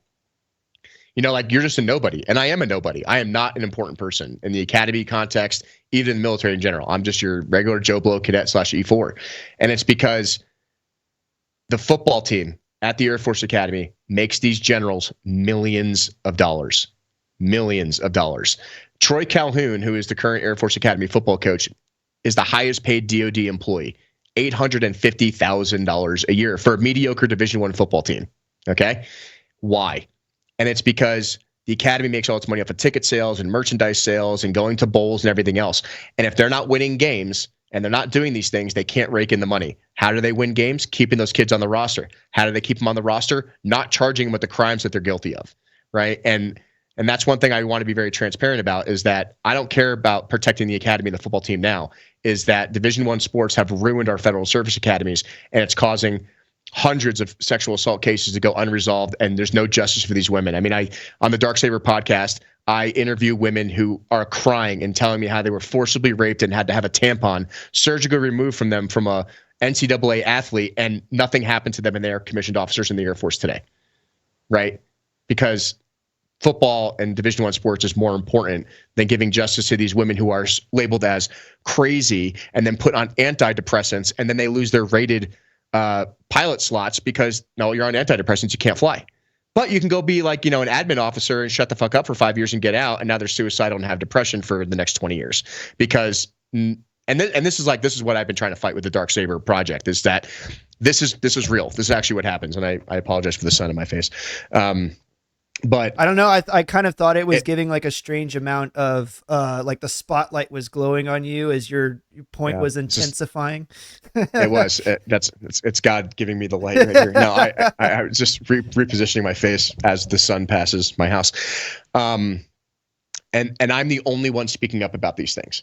Recently, it's become a little bit more of a high value item because of what happened recently at West Point, and we'll talk about that later on in the podcast. I want to get through my story first, but it was at this time where, you know, I'm the shit bag, I'm put on restriction, I'm giving aptitude conduct probation because of all the things that were going on, and now it's time for me to go to Marine OCS. So I'm like, I get to get out of here. I finally get to go to a real military institution. So I report into Quantico in the summer of 2009. I skipped my own ring dance. Ring dance is the biggest thing at the academy. It's when you get your class ring, right? Okay. And I literally voluntarily gave up my class ring ceremony. I was given it later, just in a box, because going to Marine Officer Candidate School is more important than some showboat, you know, traditional fucking ring dance. So I go to Marine Officer Candidate School, and I was so excited when I got there. I show up in my khakis, my polo, like every good Marine Officer candidate does. And they go around the squad bay, and you have to list your name, your degree, and the university that you go to. Keep in mind, it is very uncommon for Air Force Academy people to go to Marine OCS. I was going to say, I'm kind of imagining the beginning of what's that famous Full Metal Jacket? That's exactly gunnery sergeant just walking around up and down the bay. And the one thing I actually respect about Marine Officer Candidate School, Yeah. and I wish all OCS programs, ROTC, were run by this, but like every single gunnery sergeant / sergeant instructor at Marine OCS is a combat veteran no lower than the rank of E7. And most of those guys who were at Marine OCS at the time were all Fallujah guys, right? So they took making officers very fucking serious. Very fucking serious. Like the only people I remember in my military indoctrinational training are the guys from Marine OCS. It was like Gunnery Sergeant Alessio, Gunnery Sergeant Clay, Gunnery Sergeant Edwards, and Captain Connors. And they were fucking savage animals. And they made sure you understood that this is about servant leadership and it's about bringing Marines home and nothing else fucking matters but destroying the enemies of the United States. Do you understand? Like that's it. Well, it's right? wild. So you guys are an officer class, but your entire cadre is made up of senior enlisted men. Yes, and it's uncommon, right? That's not a thing anywhere else, you know? And normally it's taught by like some 03 captain who just graduated ROTC, you know, or whatever, right? And this guy's all over the internet. If you look up, like, I think it's like eyes click, heels shut, or some other weird Marine Corps attribute. Ears open, eyeballs click, baby. Yeah, that's it. So there. I have so all the dudes in my family that were military prior to me, all of them Marines.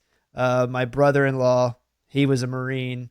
I was like the first guy in, you know, my family line to go, and they all said the same thing. Just whatever you do, don't join the Marine Corps, because they were all Marines, right? And that was the side of it they came from. And I was like, all right, bet.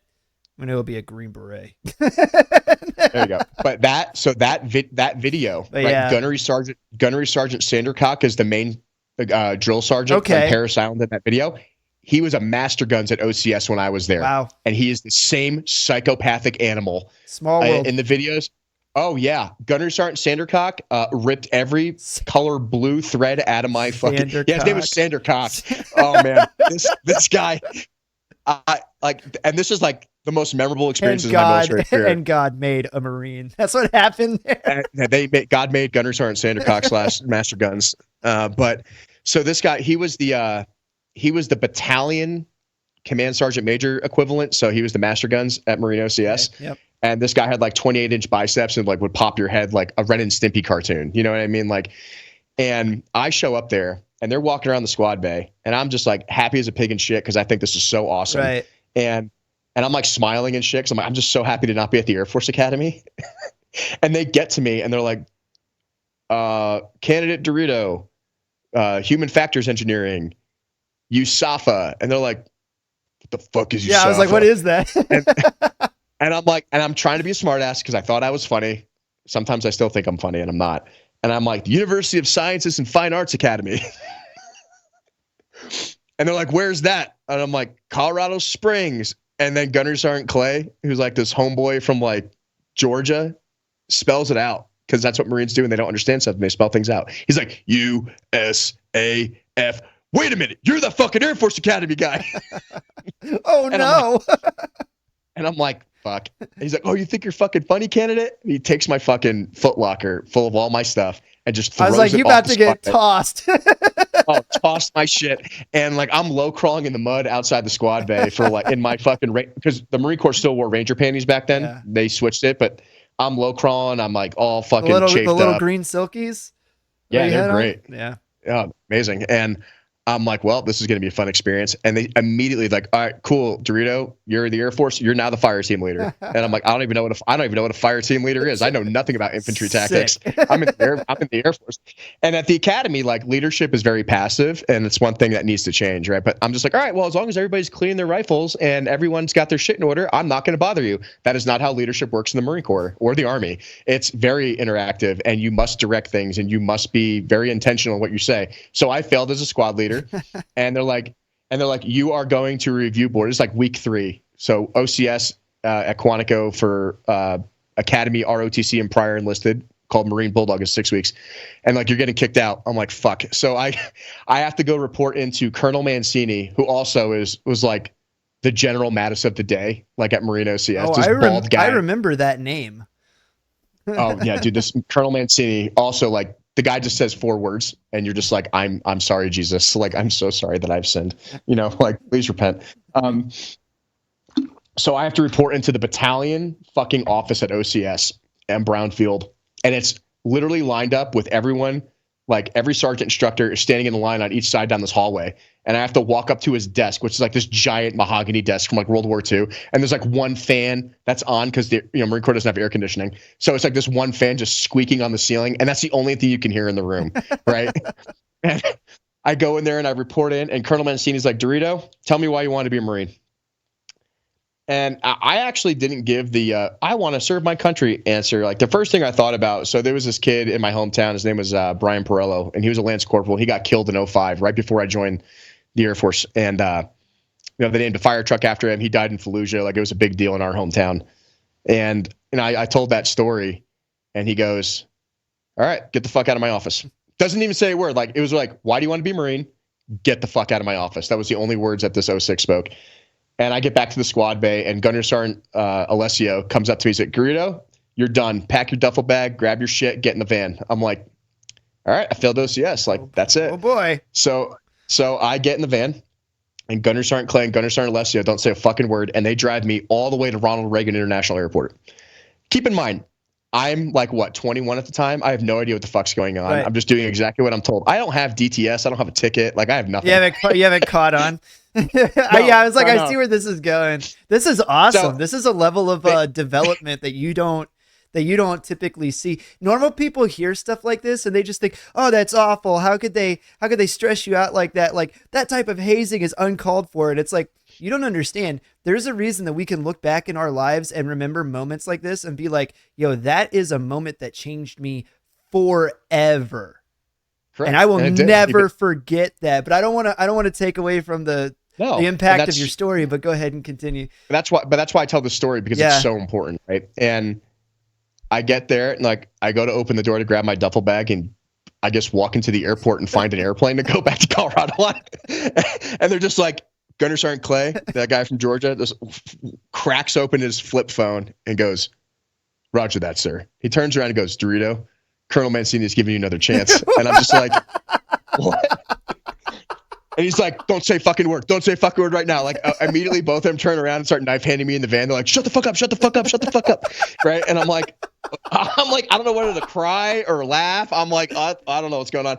So like they drive 2.5 hours all the way back to Brownfield. Keep in mind, everyone in OCS legitimately thinks I got kicked out. Right. Including you.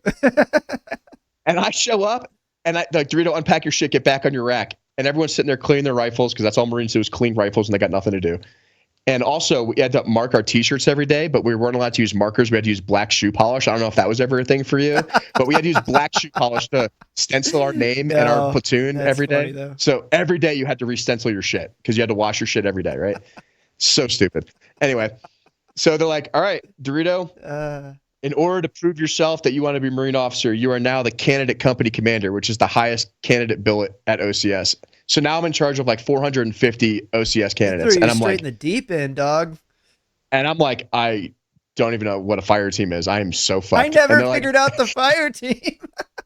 Like, I don't even know how this M4 works. Like, you're looking at it, it's like, it's like Donkey Lips from Camp Anawana. Like, this thing fell apart. Yeah, you're like, where does the coffee come out of? I don't know.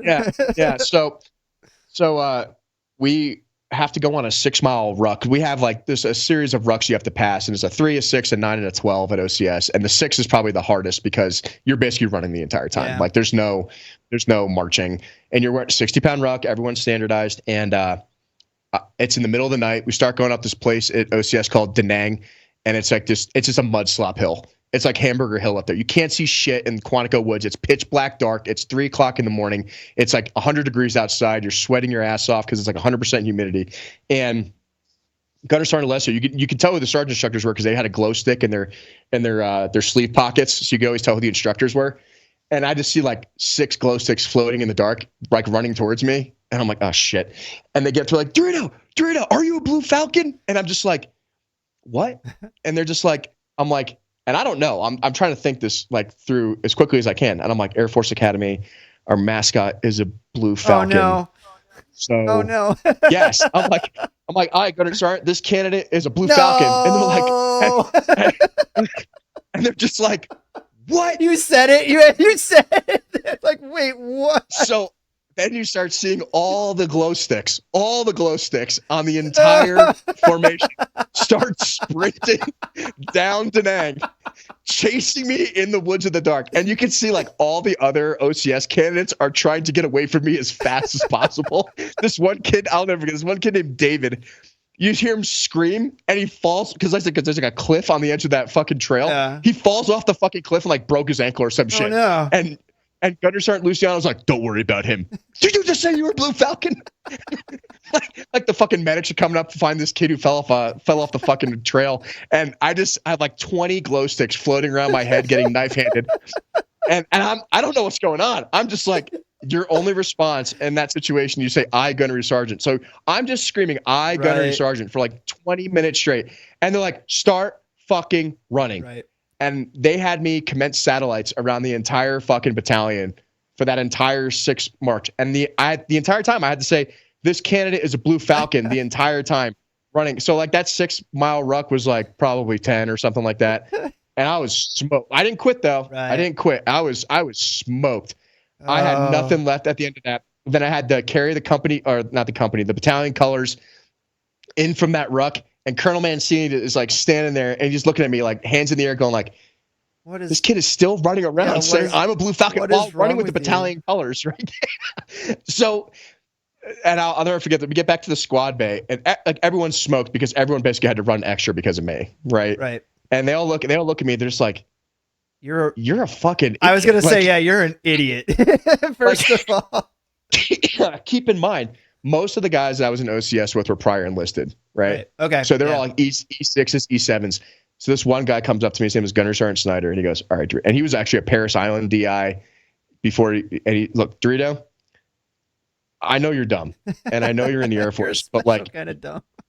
But he's just like, you have no idea what's going on, and no one's teaching you this stuff. Like, you don't know how to be a Marine. And he's like, look, after what they just put you through and you didn't quit, I have a whole different level of respect for you. I thought you were just some shithead academy guy. But he's like, I'm going to take you under my wing and I'm going to teach you how to be a Marine. So that night he just starts, all right, you got to read this book. You got to read this. You got to understand this manual. Like, this is what a deck is. This is what a bulkhead is. Like, because I don't know the terminology. Yeah. Right. Yeah. And the guy taught me everything. And he's like, and I just want to let you know, DeRito, for the past like 8 hours or whatever it was, like you just ran around the entire battalion at OCS saying you were a buddy fucker. Right. I was going to say, we got to get back to like what the Blue Falcon is. And I just was like, which for those of you guys out there that have never heard that terminology before, it can be thrown around in like a funny way, but there is nothing worse to be branded in the military, at least in the combat arms of the military, than a Blue Falcon. I mean, that is, think about the term. If I was to say it this way, you guys would probably understand it better. Like a Judas or a Benedict Arnold. Like that, when they say that, that's what they're saying about you. So my boy here just being like, "Aye, Gunnery Sergeant, I sure am." They're like, what did you just say? Like at first they thought I was serious, but then I think they realized like this kid literally just doesn't know. Yeah, he just doesn't know. That's hilarious. So after that, people had a different respect for me because like they saw what they put me through and they didn't let up. Those last 3 weeks of OCS were the absolute worst hell of my life. Like they didn't let me sleep. I was always on extra fire watch. When the guys, like the last 2 weeks of OCS, you can leave on the weekends and like go grab a beer downtown and come back. They're like, no, you're sitting fire watch for 14 hours. Wow, man. You know what I mean? Yeah.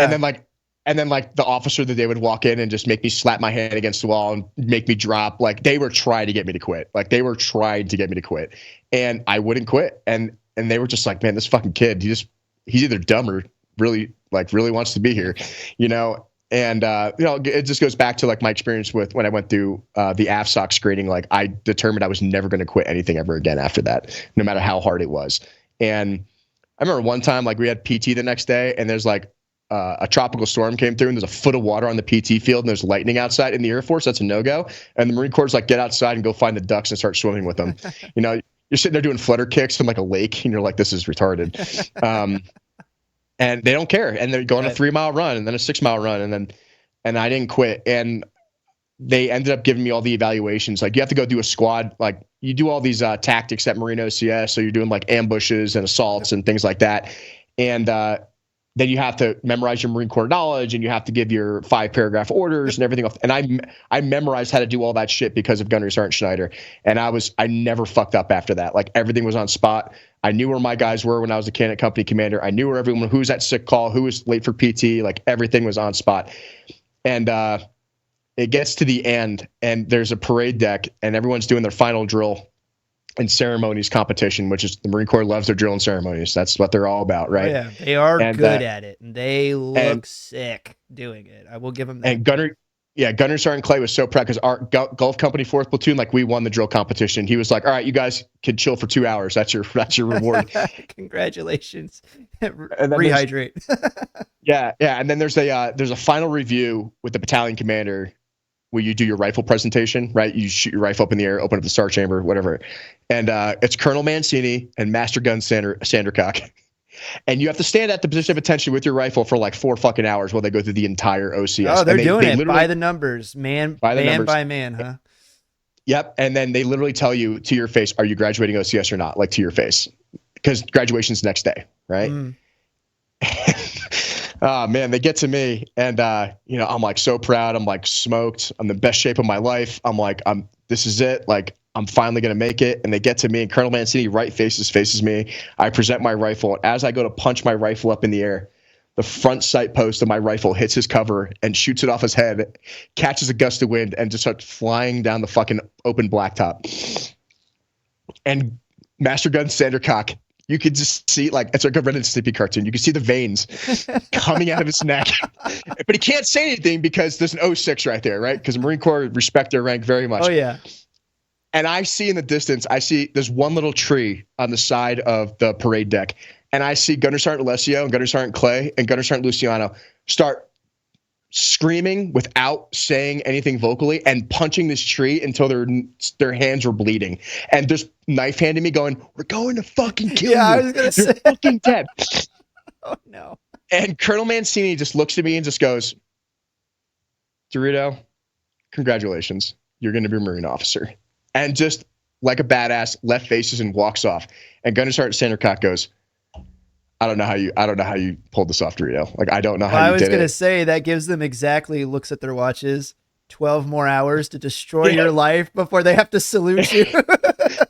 Yep. So that night I get woken up at like 2:00 in the morning, and they have me low crawl like through the fucking mud, like outside. Like, I'm carrying this telephone pole piece for like ever by myself, just by myself. Like, nope, fuck your battle buddy. No, you're by yourself, DeRito.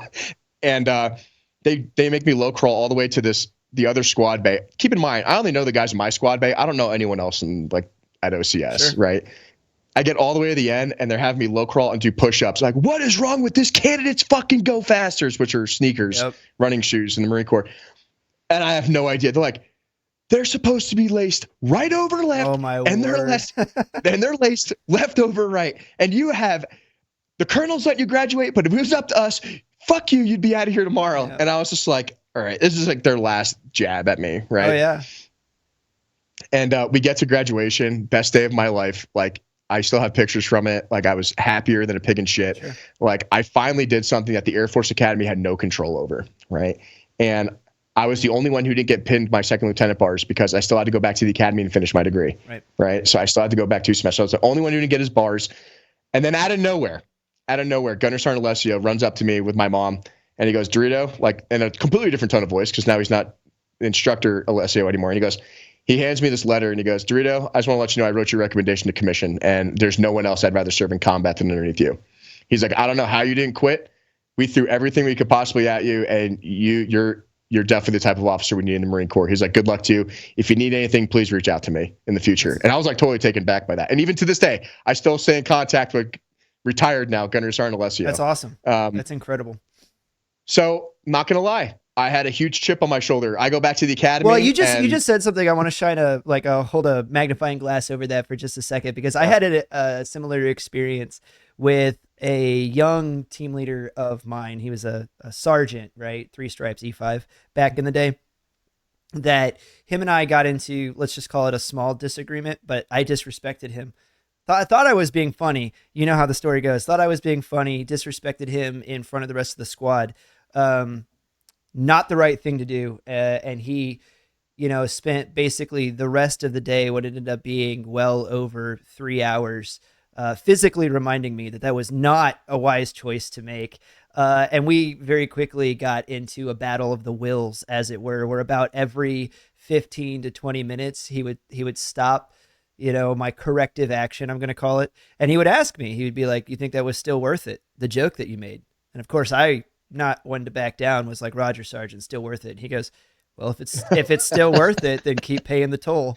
And so, man, he had me down there for about 3 hours, to the point where I remember the first sergeant from our company stopping by, because he was the unit armorer at the time. So he had me in the arms room. For anybody that's ever been in like a military building, the arms room is like this big vault where they keep all the weapons, and it's usually very controlled access. He had access to it, being the armorer, and took me in there with him, and then sealed the arms room up so that nobody knew where we were or what we were doing. Basically, I was stuck until he decided I left. Now, the one other guy, or one of the two other guys that had access, being the first sergeant, finally came down and opened the vault and came in and found us, and basically told him, he's asked him, do you think this is wise what you're doing? To which my team leader looked over his shoulder at me and goes, I don't know. Was it worth it, Private Hambrock? Roger, Sergeant, still worth it. So he looks at the first sergeant and he goes, yep, yes, I sure do. And he goes, and the first sergeant turns around and leaves, and just leaves me there. And we were there until he decided that we were done. And to the reason I bring that story up, you reminded me of it with what you just said. I'm still in contact with that guy to this day, who is one of my closest friends to this day. And people outside of the military will never understand that. Oh, the guy hazed you, and yeah, dude, I couldn't. No homo. I couldn't walk right for 3 days after that because I got smoked so hard. But I learned a valuable lesson, and we became closer because of it. I became more of aware of his leadership style and the type of resolve that he had as a leader, just like he became aware of the type of resolve that I had as a soldier, and my respect for, our mutual respect for each other grew. Right. And then we became closer because of it. So that's what you reminded me of when you said that. And then it cracked me up as soon as you were like, and I still keep in touch with him to this day. I was like, I bet you do. I understand that type of relationship, Yeah, no, it's 100% accurate. And, the problem though is now I'm 21. I'm basically a Marine. I got my Marine uniforms, but I have to go back to the Air Force Academy and suck it up for 2 more semesters with a bunch of people who I just don't think are on the same playing field anymore. And, like I said, Marines have a lot of pride for a reason, and I understand that pride. I earned my Eagle Globe and Anchor, and no one was going to fucking take that away from me, right? And I got back to the academy, and it was a weird time because I'd been out of contact with OSI now for a while. Like, I didn't really want to get involved with any more of their bullshit because I'm like, look, I just need to keep my head down and be the gray man. As much as I am not the gray man anymore, like, I need to be the gray man and just make it through 2 more semesters, right? Did you wear any special insignia now at this point at the Air Force Academy because you passed? Oh, we'll get to that. Okay. We'll get to that. I was going to say, usually there's like designations. Every time you pass something in the military, there's almost always some type of award or designation on your uniform that you wear because of it. Yeah, so at the Air Force Academy, if you graduate Marine Officer Candidate School, you are allowed to wear your Eagle Globe and Anchor on your left breast pocket, on your BDUs or your dress uniform, right? And this big ass silver gold fucking gorgeous looking thing, right? And I came back and I pinned that motherfucker. I had the black subdued one for my BDUs, and then I had my shiny one for my blues. That was the first thing I did. So, of course. But the problem was I got back to the academy, and there's something weird going on. There's a swine flu outbreak. So this is like pandemic level shit. So they locked down the base. Right?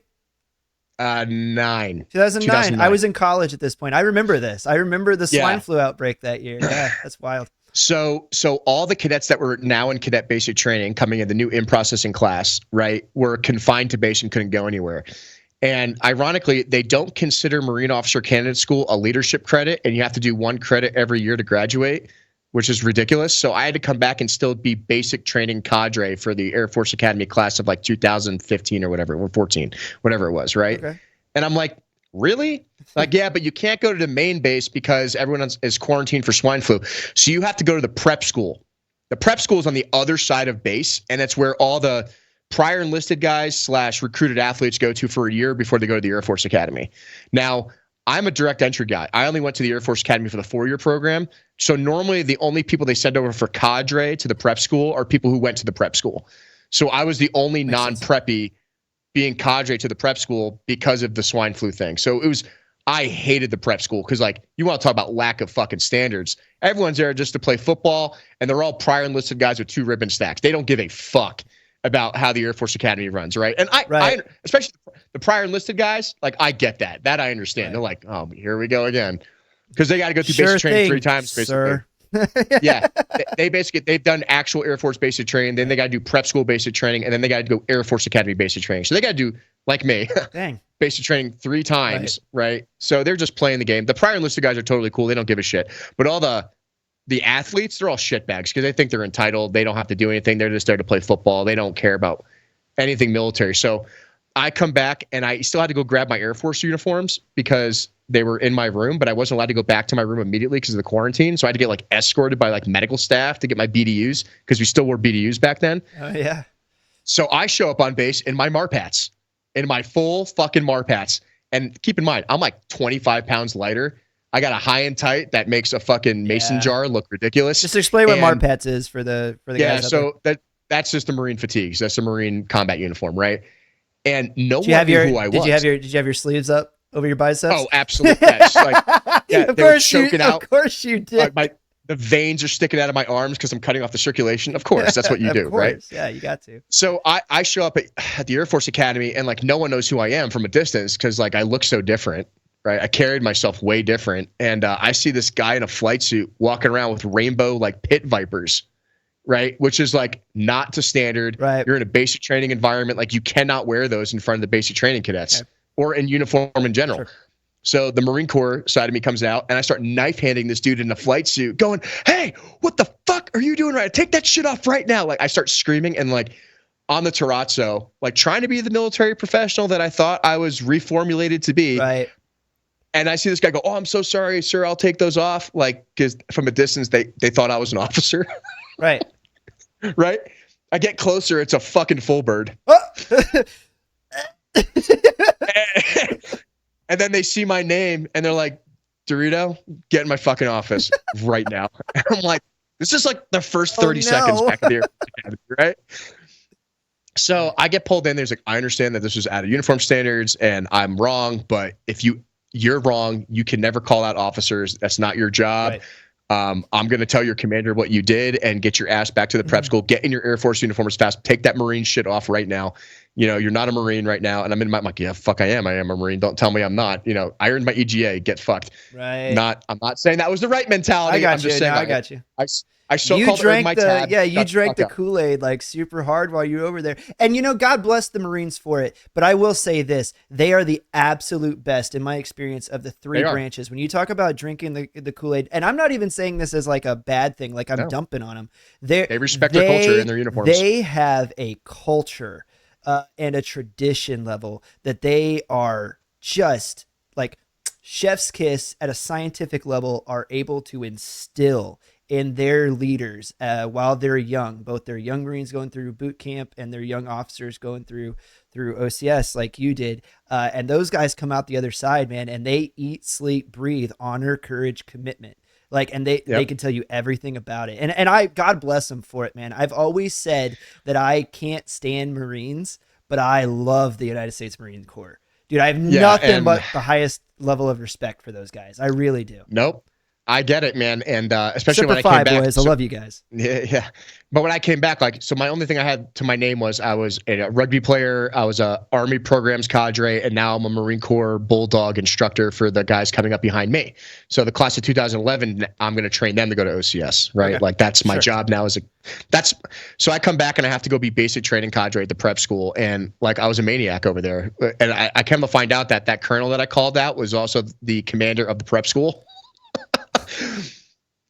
And he's just like, oh no, you know, like, oh no, yeah. And he's like, "God damn it, DeRito," you know. But But like, I was super hard on my kids. Yeah. Like, I did not let them take an inch. I never let them walk that mile if they took an inch. Like, if they fucked with me, they would run the stairway to heaven, which is this giant staircase behind the prep school.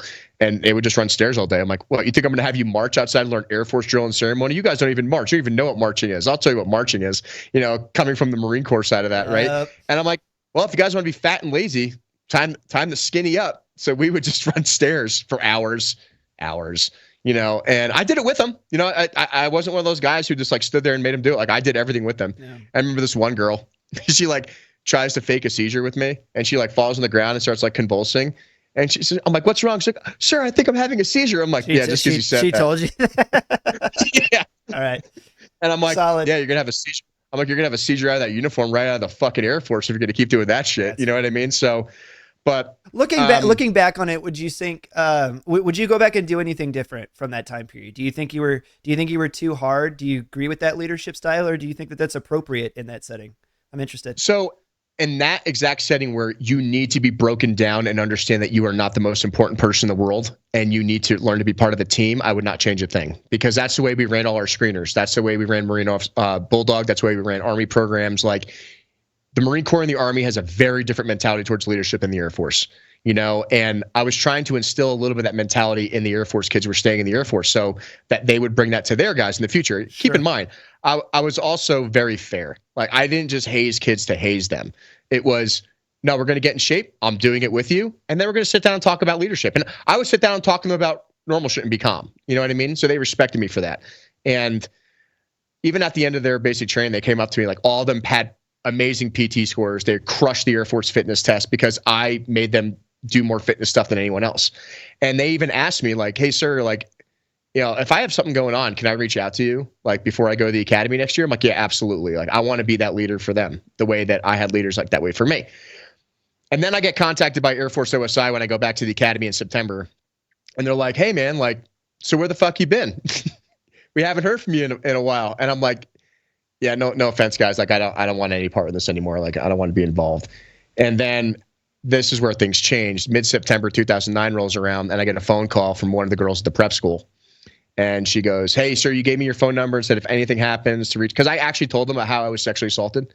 I told them that story at the end of their basic training. And I said, you might experience this when you go to the academy. And this is how I was treated by my leadership. And if you guys need something, like, I have connections and I can help you out. Because I didn't say I worked for OSI, but like my involvement with the SAPR office and everything else, right? And this girl was like, Cadet DeRito, I know I'm not supposed to be calling you because it's technically considered fraternization when you interact with the prep school kids as a cadet, as a senior cadet. Okay. But we're drunk.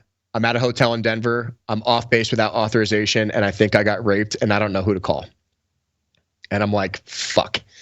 So I call my Air Force OSI agents, and I'm like, hey, this is what's going on. And this is like also their fucking fault on top of it. They're like, let's go out and go get her, pick her up, and drop her off at the office. And I just want to point something out to the through line through your stories here for all of you kids out there. And I'm sort of being tongue in cheek, but I'm also not. Like, as a father myself, I was where I wasn't supposed to be, doing stuff that I wasn't supposed to be doing, and something bad happened to me. So just take that, young guys out there, just take that stuff with a grain of salt. Young people do what young people do, right? And you got to make your own mistakes sometimes to get your own amount of experience and move forward. But just, it hurts a lot less if you learn from the experiences of others as opposed to learning from your own experience. And so just take that, with a grain of salt to heart, that, if you're where you're supposed to be and doing what you're supposed to be doing, the likelihood of bad things happening to you goes way down. Correct. But it was kind of weird because, like, they didn't even trust to talk to their own commanders or any of their Air Force leadership because they were afraid of getting in trouble. So they came to me, right? And I take that with a lot of pride because they trusted me, but also I'm like, fuck, now I'm involved, right? And I leave base without authorization. I go pick this person up. I said, look, I'm going to be 100% honest with you.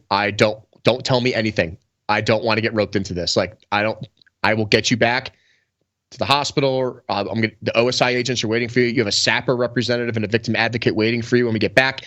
It's in their court. You tell them everything. Don't wash your clothes. Don't do anything. Like, just I don't want to know more than I have to.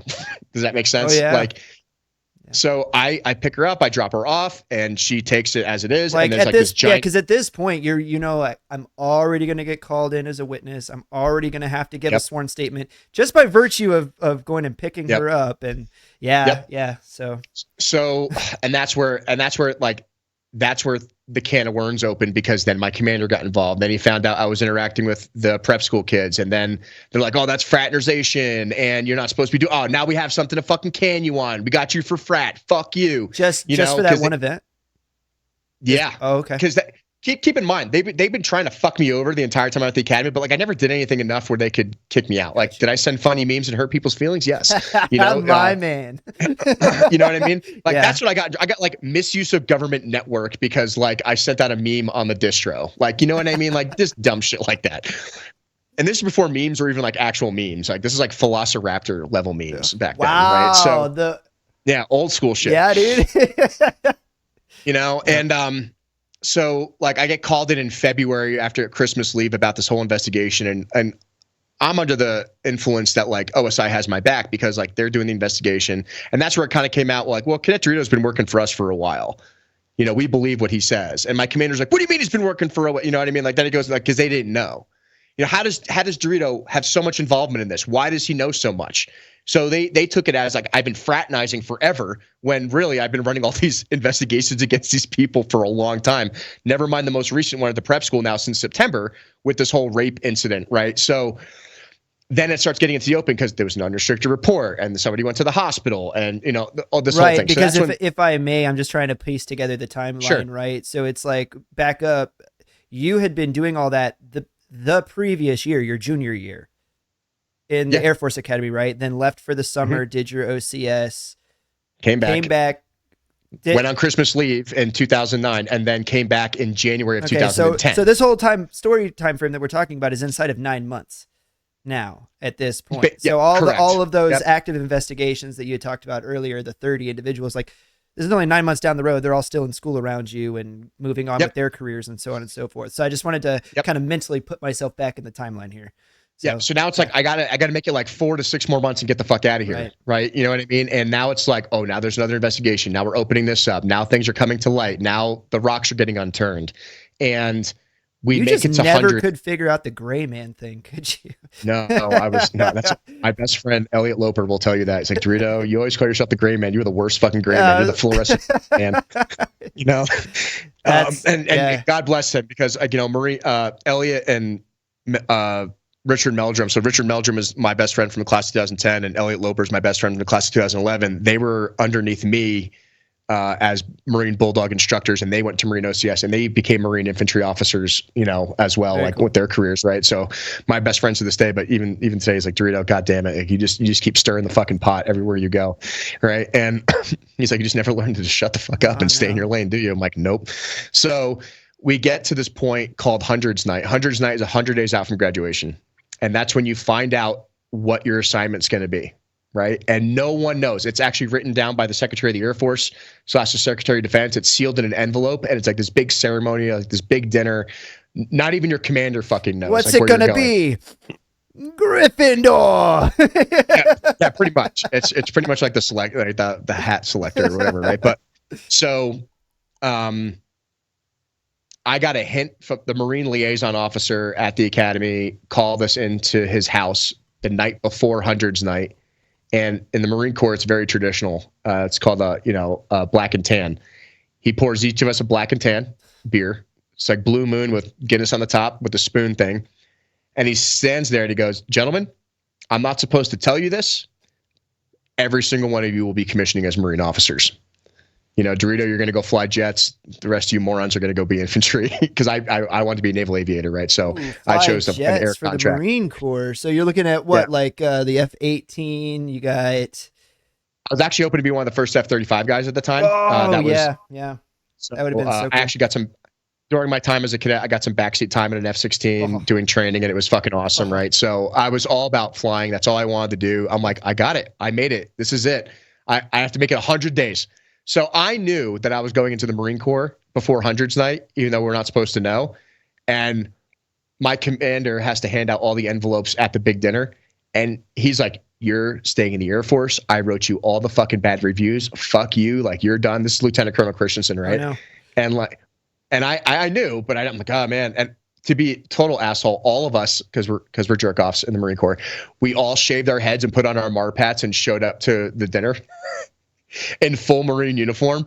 And everyone's like, you guys are look really stupid when none of you find out you're going to the Marine Corps. You're gonna have to stay in the Air Force and be like some Air Force officer somewhere, right? And I'm like, yeah, that would suck really bad. That'd be so embarrassing, you know.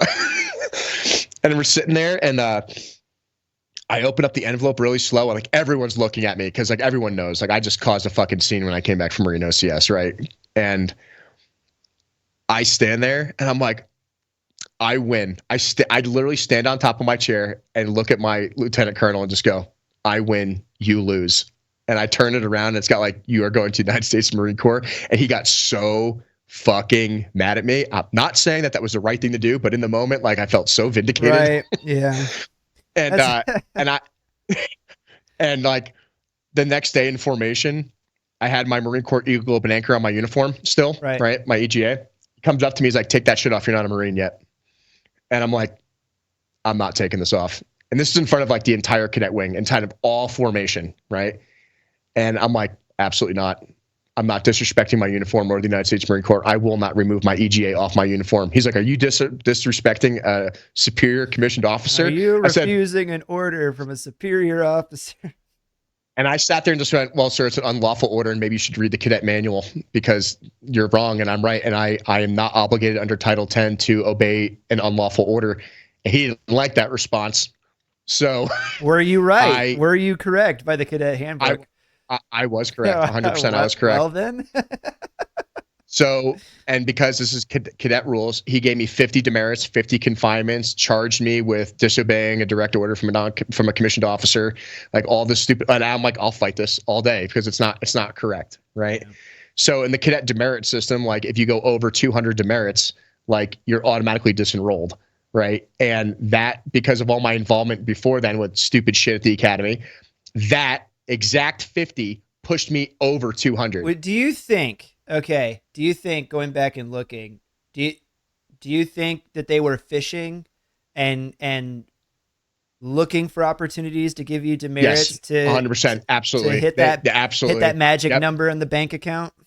Yep, yeah, exactly. And actually, even by the cadet rule book, and this is actually what I'm fighting in court right now, under the Air Force Academy cadet rule book, which is not even a real rule book. It's not in the UCMJ. It's made up fucking Harry Potter rules, right?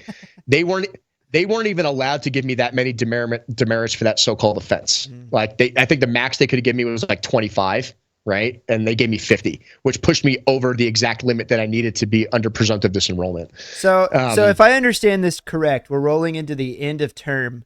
And yep. Lieutenant Colonel Dumbledore is sitting there, and like you guys think that you're getting ready to win the House Cup, and then he just looks over. And he's like, DeRito, 50 points away from. Except this isn't the House Cup that you want to win. And you were like, no. Yep. And then that's wild, man. That is really wild. I want people to understand, because there's a lot of.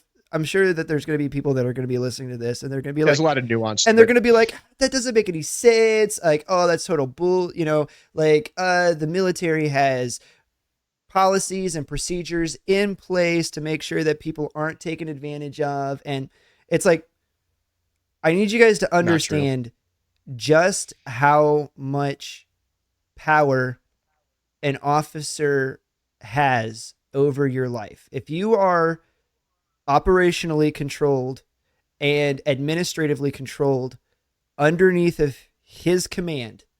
So this usually starts at like the 03 level for like 100 to 150 dudes, give or take.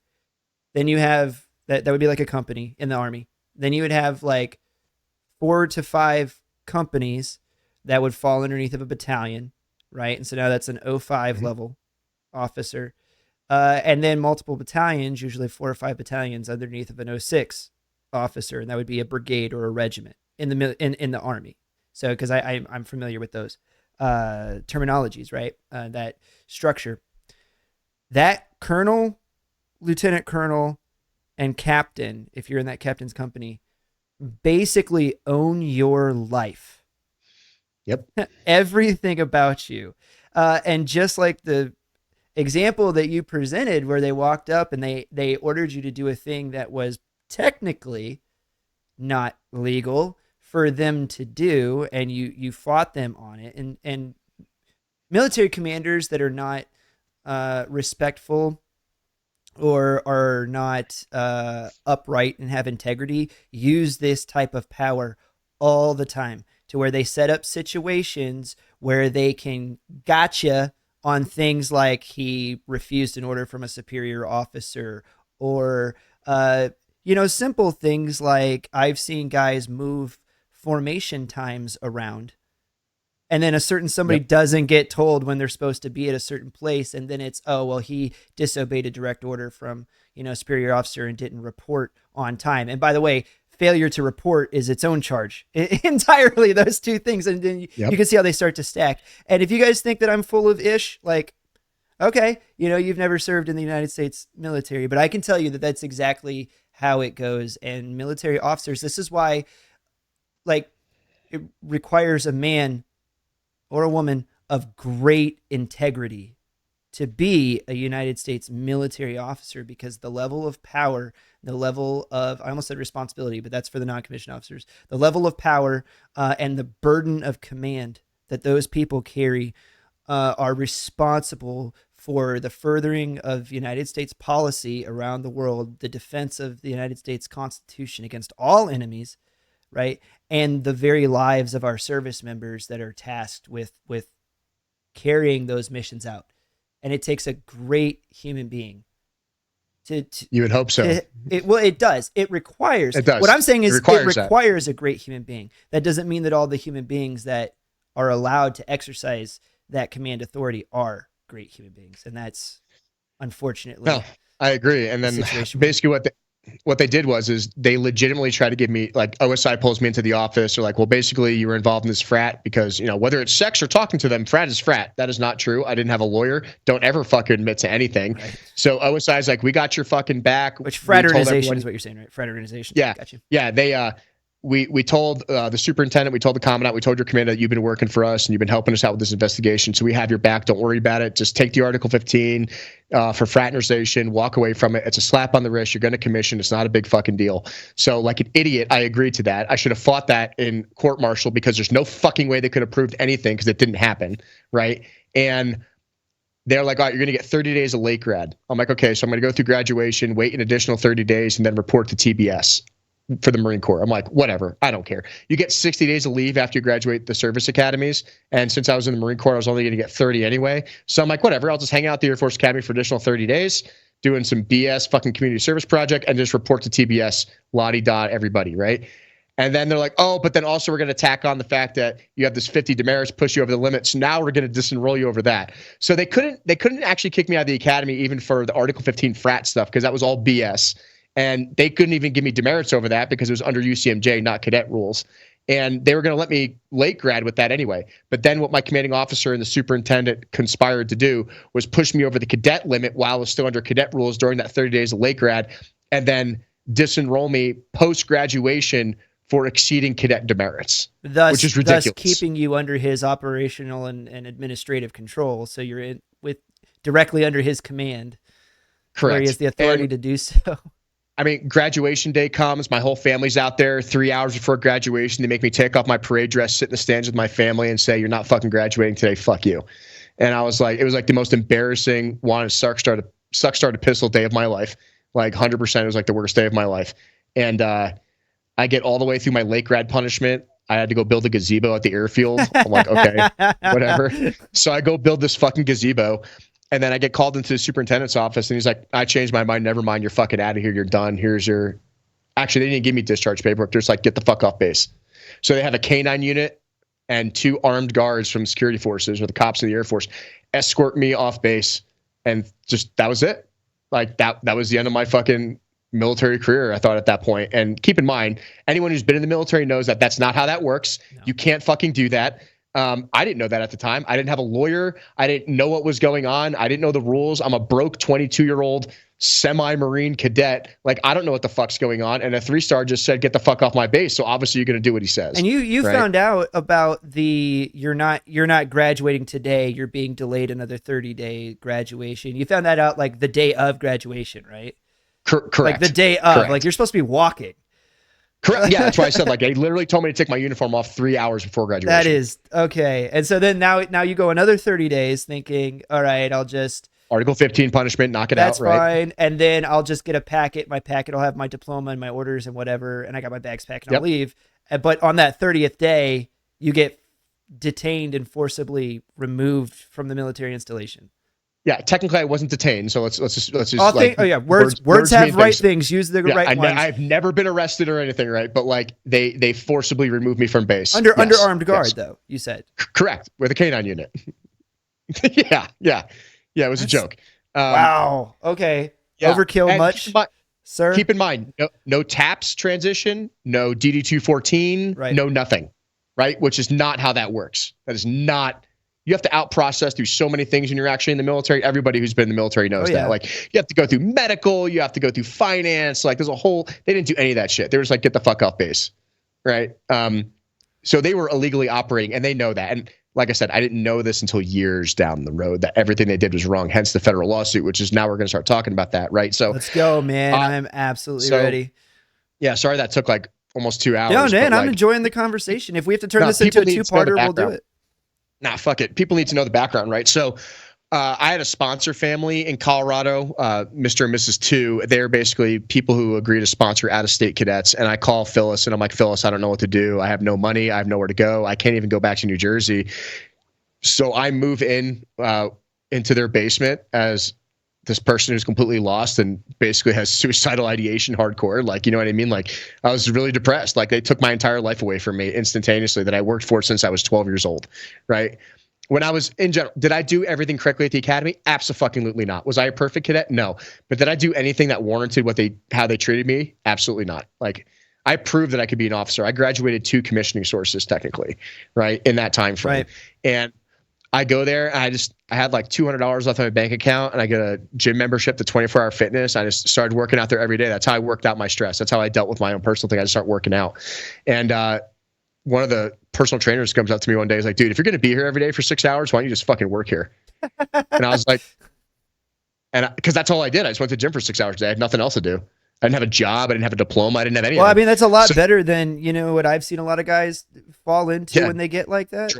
They do. And then people wonder why. It's like, why do we have all these depressed vets that do nothing but get hooked on drugs and drink their lives away? It's like, dude, you take away a person's purpose. You take away their reason for getting out of bed in the morning. And I could run down the huge rabbit hole of chemically why, like, once you start going down that spiral, like you're caught in the drain hole of going. But that's what happens. That's where it starts, is what I'm getting at. And then, and usually what'll happen is 3, 4, 5 years later, you're dead on the side of the road somewhere, because that's how it goes, guys. That's how the story starts. And then you wonder, it's like, who's going to be taking care of all these homeless veterans? Why are they? Yeah, and I recognize that, like I said, EMT firefighter background. Right. I recognize that I was in a bad place, and I'm like, the best thing I can do for myself is just work out, and it worked, man. Like, I got in even better shape, because in my mind, I'm like, I'm not quitting. I just have to knock out another college degree, and I technically completed Marine OCS. So technically, all I need to do is show the Marine Corps degree, and I can go to TDS. If you have a bachelor's degree, So, but this is a weird fucking time, right? So 2010 to 2012 was the Obama years and the sequestrian. So they were getting rid of everybody. Sequestration, baby. This is when I'm a young soldier. So I enlisted in 2011, by the way. So I'm a sequestration baby, like quite literally, dude. Yeah. So like I find the Marine OSO, or Officer Selection Officer, at Denver University. I tell him my story. He looks at me and goes, "You're a fucking idiot. Roger that, sir." And he goes, "All right, knock this shit out. We'll get you in, but you got to finish within a year. Like, you got to knock this out, because like that's our time frame, right?" So I go pull out federal student loans, get into UC Denver. I only had to do like 30 credit hours. So I did 15 credit hours a semester while working full time as a personal trainer. I knocked out my other undergrad while working full time. And I go up to him, he's like, dude, I'm sorry, but like your pilot slot, like everything's gone. And we're not even commissioning anybody for the next 18 months. And now you graduated OCS in 2009 and you must commission within 3 years and time is out. We can't commission you. And I'm like, fuck. So I gave up on the military stuff. I was like, all right, I'm done. I'm never going to go back to the military. I have to accept that. Well, let me put something on top of that right there for anybody out there that's thinking about enlisting. First of all, think long and hard about it before you pull that trigger, or thinking about going into any of these, commissioning pipelines or anything like that. I'm going to give you a golden piece of advice that nobody else will ever tell you, and recruiters certainly won't tell you, because again, what's the incentive structure in the military? It's to complete your mission and get promoted, right? I ain't got a dog in that race, so I'll be honest with you up front. Everything is waiverable with a high enough level officer's signature. So if anybody ever looks at you, regardless, in the military, and they just, they're like, sorry, it can't be done, whatever, you just start going up officer ranks until you get one to be like, look, what's the level of memorandum? What's the MFR level? Like, how many stars do I need behind this signature before you can do it? Because at the end of the day, an officer can order another officer to allow a thing. There's very few things in the military that aren't. And I believe at that time, because one, there was a sequestration, and two, my case was so fucking complicated, like no one wanted to touch it. Well, and right? it is a little bit different, because when you start talking about commissioning, like there are certain level of slots that are controlled by Congress, and like you're way up there in like the general level stuff. But for you enlisted guys, usually just takes an officer's memorandum. Eventually, a couple years later, the Air Force Academy shits out a DD-214, which was completely incomplete, didn't make any sense. It was signed by the Secretary of the Air Force. It's like, so. And here's another thing that people don't know about the academies is that even though I finished my degree and completed all 4 years technically, so I owed 5 years of active duty service, and because I wasn't allowed to serve on active duty, they put a $200,000 debt on my credit report, saying I owed this money back. And I'm like, well, I can't pay this back. So they're garnishing my wages as a personal trainer at like 80%. So I'm making like $30 a week. You know what I mean? Like I'm literally living off of discount protein bars and sleeping in the yoga room because I can't even afford to put gas in my truck. Right. And I'm in like real hard times. Like I can't figure this out. I'm like, I don't know what to do. Like, actually, there was a part of me that I actually got in contact with the French Foreign Legion. And I'm like, I'm going to disappear and go to France and change my name. You know what I mean? Because I was going to go through Canada and like go through fucking New York State border and leave and disappear off the face of the earth because I couldn't stop them from ruining my life. There was nothing I could do about it. And then I met this guy named Matt Greify in the gym one day, and he comes up to me and I had this fucking, Marine Corps keychain on my fucking truck keys.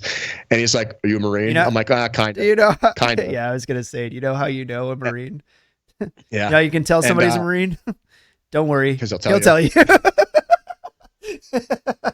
He's in the gym one day and he comes up to me. He's like, "All right, well, here's the thing. I'm a Marine too." He was a Fallujah vet, infantry guy. And he's like, and I start telling him my background story, and he goes, "Dude, that's fucked up." He's like, "I actually just got medically discharged because he was a Fallujah guy, fucked up his knee in Iraq, and he needed to lose some weight to get the VA surgeries." Okay. And he just started his law practice. So he's actually the youngest Lance Corporal out of the Marine Corps to ever get a law degree. Congrats to him. He has that title. Yeah, so he got out. He was going to go to MARSOC, and then they wouldn't let him go because of his medical stuff. So he decided he was going to go be a lawyer, and he became a criminal defense attorney. And he's like, "Dude, you're going to be my first case." He's like, "Here's the thing. You trade me personal training hours, I'll trade you legal hours because your case is fucked up and everything." So it changed my life right then and there. Like, I started realizing how much my constitutional rights are violated. Like everything that they did was wrong. And I didn't know this because I couldn't afford an attorney, right? I didn't have tens of thousands of dollars. I was lucky if I had $100 in my bank account at any point in time at that period of my life. Well, and the military is very, very good too about taking advantage of young people.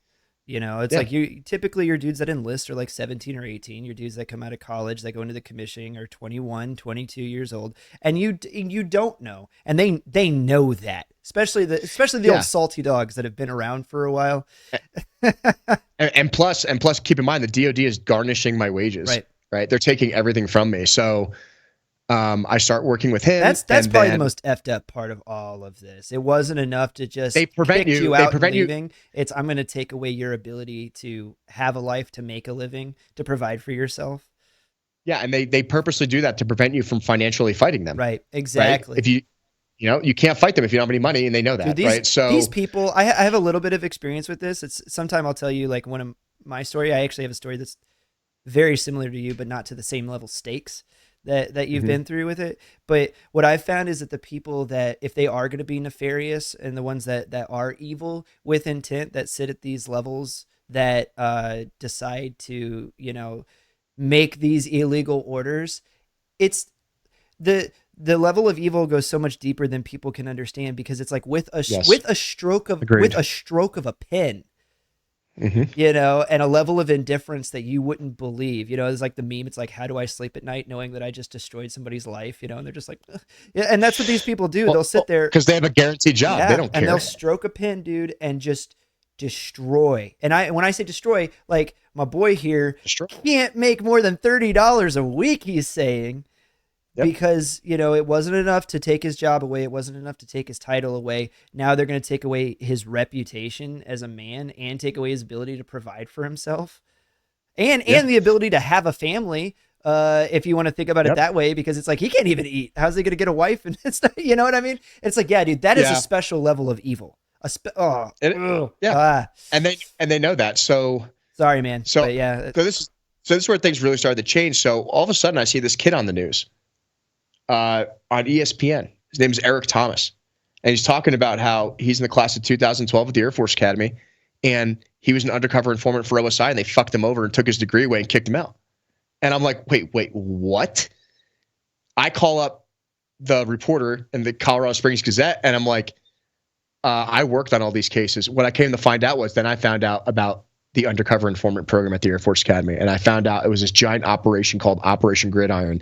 And after I left, all these other people started taking over the cases that I was running. And this kid was one of them. And then I sat there and went, holy shit, this is way bigger than I thought it was. This is a whole different level of protecting the academy and the football team. So I go on the news and I start talking about it. I start getting some traction on there in 2013, 14 timeframe. Everyone's still like, yeah, this guy's full of shit. This is also before podcasting, right? This is before like podcasting became a thing in like 2015 plus. But like, people started listening to me. And then I'm like, wait a minute. And my lawyer's like, this is a whole different way to approach your case now, right? Like, this is completely different. So we file another Air Force Board of Corrections military records. They say, get fucked. I'm like, okay. I'm like, well, I need more money. I need more help on this. So my sponsor mom, Phyllis, she goes, have you ever thought about working in the oil and gas industry? Keep in mind, I have no idea what the fuck she's talking about. Right. Right. And I find a job. I show up to this recruiting place in Denver, recruiting for this company called Baker Hughes, and it's a hydraulic fracturing company.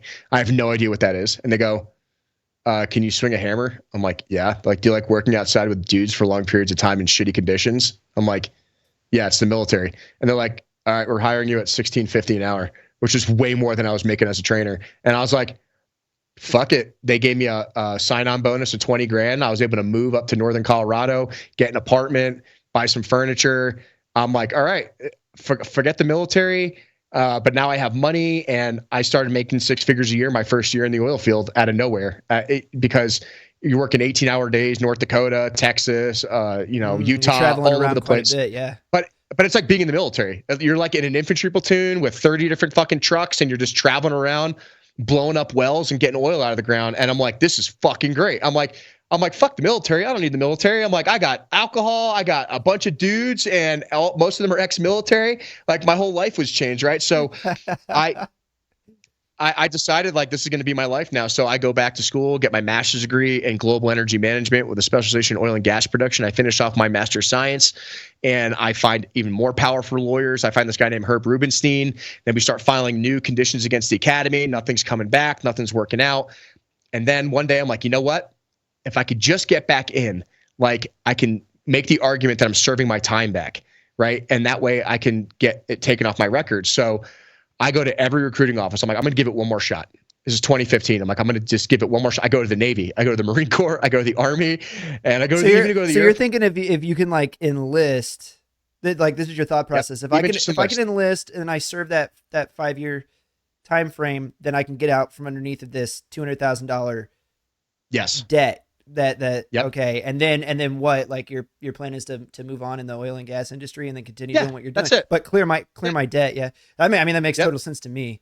Like, yeah. So I'm like, let's do this. So no, everyone's like, they look at my DD-214 like, bro, this is signed by the Secretary of the Air Force. Who the fuck did you piss off? Like, you have an RE4 code. This says you can never serve in the military ever again. Like, did you kill somebody? Like, were you criminally charged with anything? I'm like, That's no. wild. They're like, this doesn't make any sense. And they're like, you know what, man? I'm sorry, but get out of my office. I can't deal with you. So as a joke, I'm like, there's one more recruitment office. And I go into the Army National Guard's office.